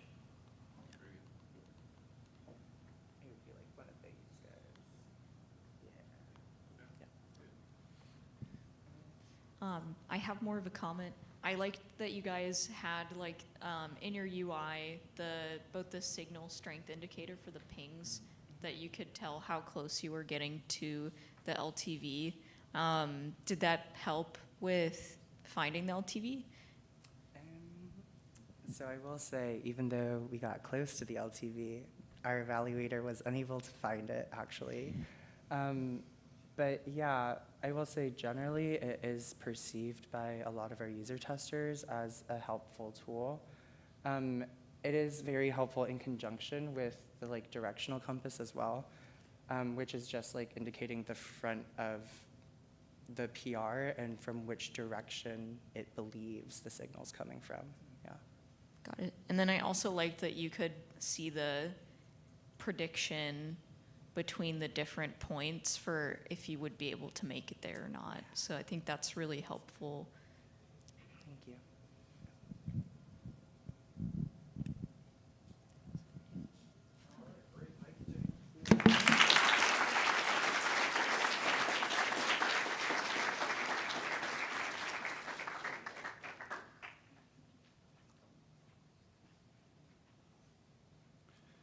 Well, okay, that wraps up our student presentations.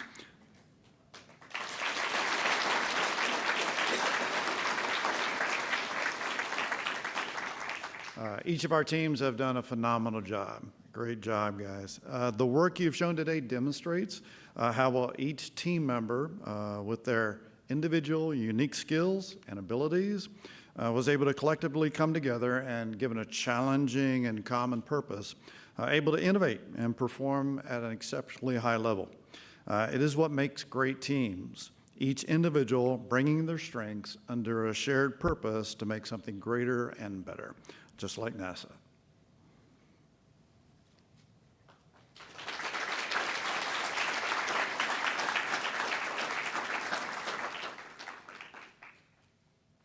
As we wrap up today's event, we'd like to thank all of our student teams for your incredible dedication and hard work. The innovative solutions and technical achievements you presented today are a testament to your vision, collaboration, and readiness to join the aerospace workforce.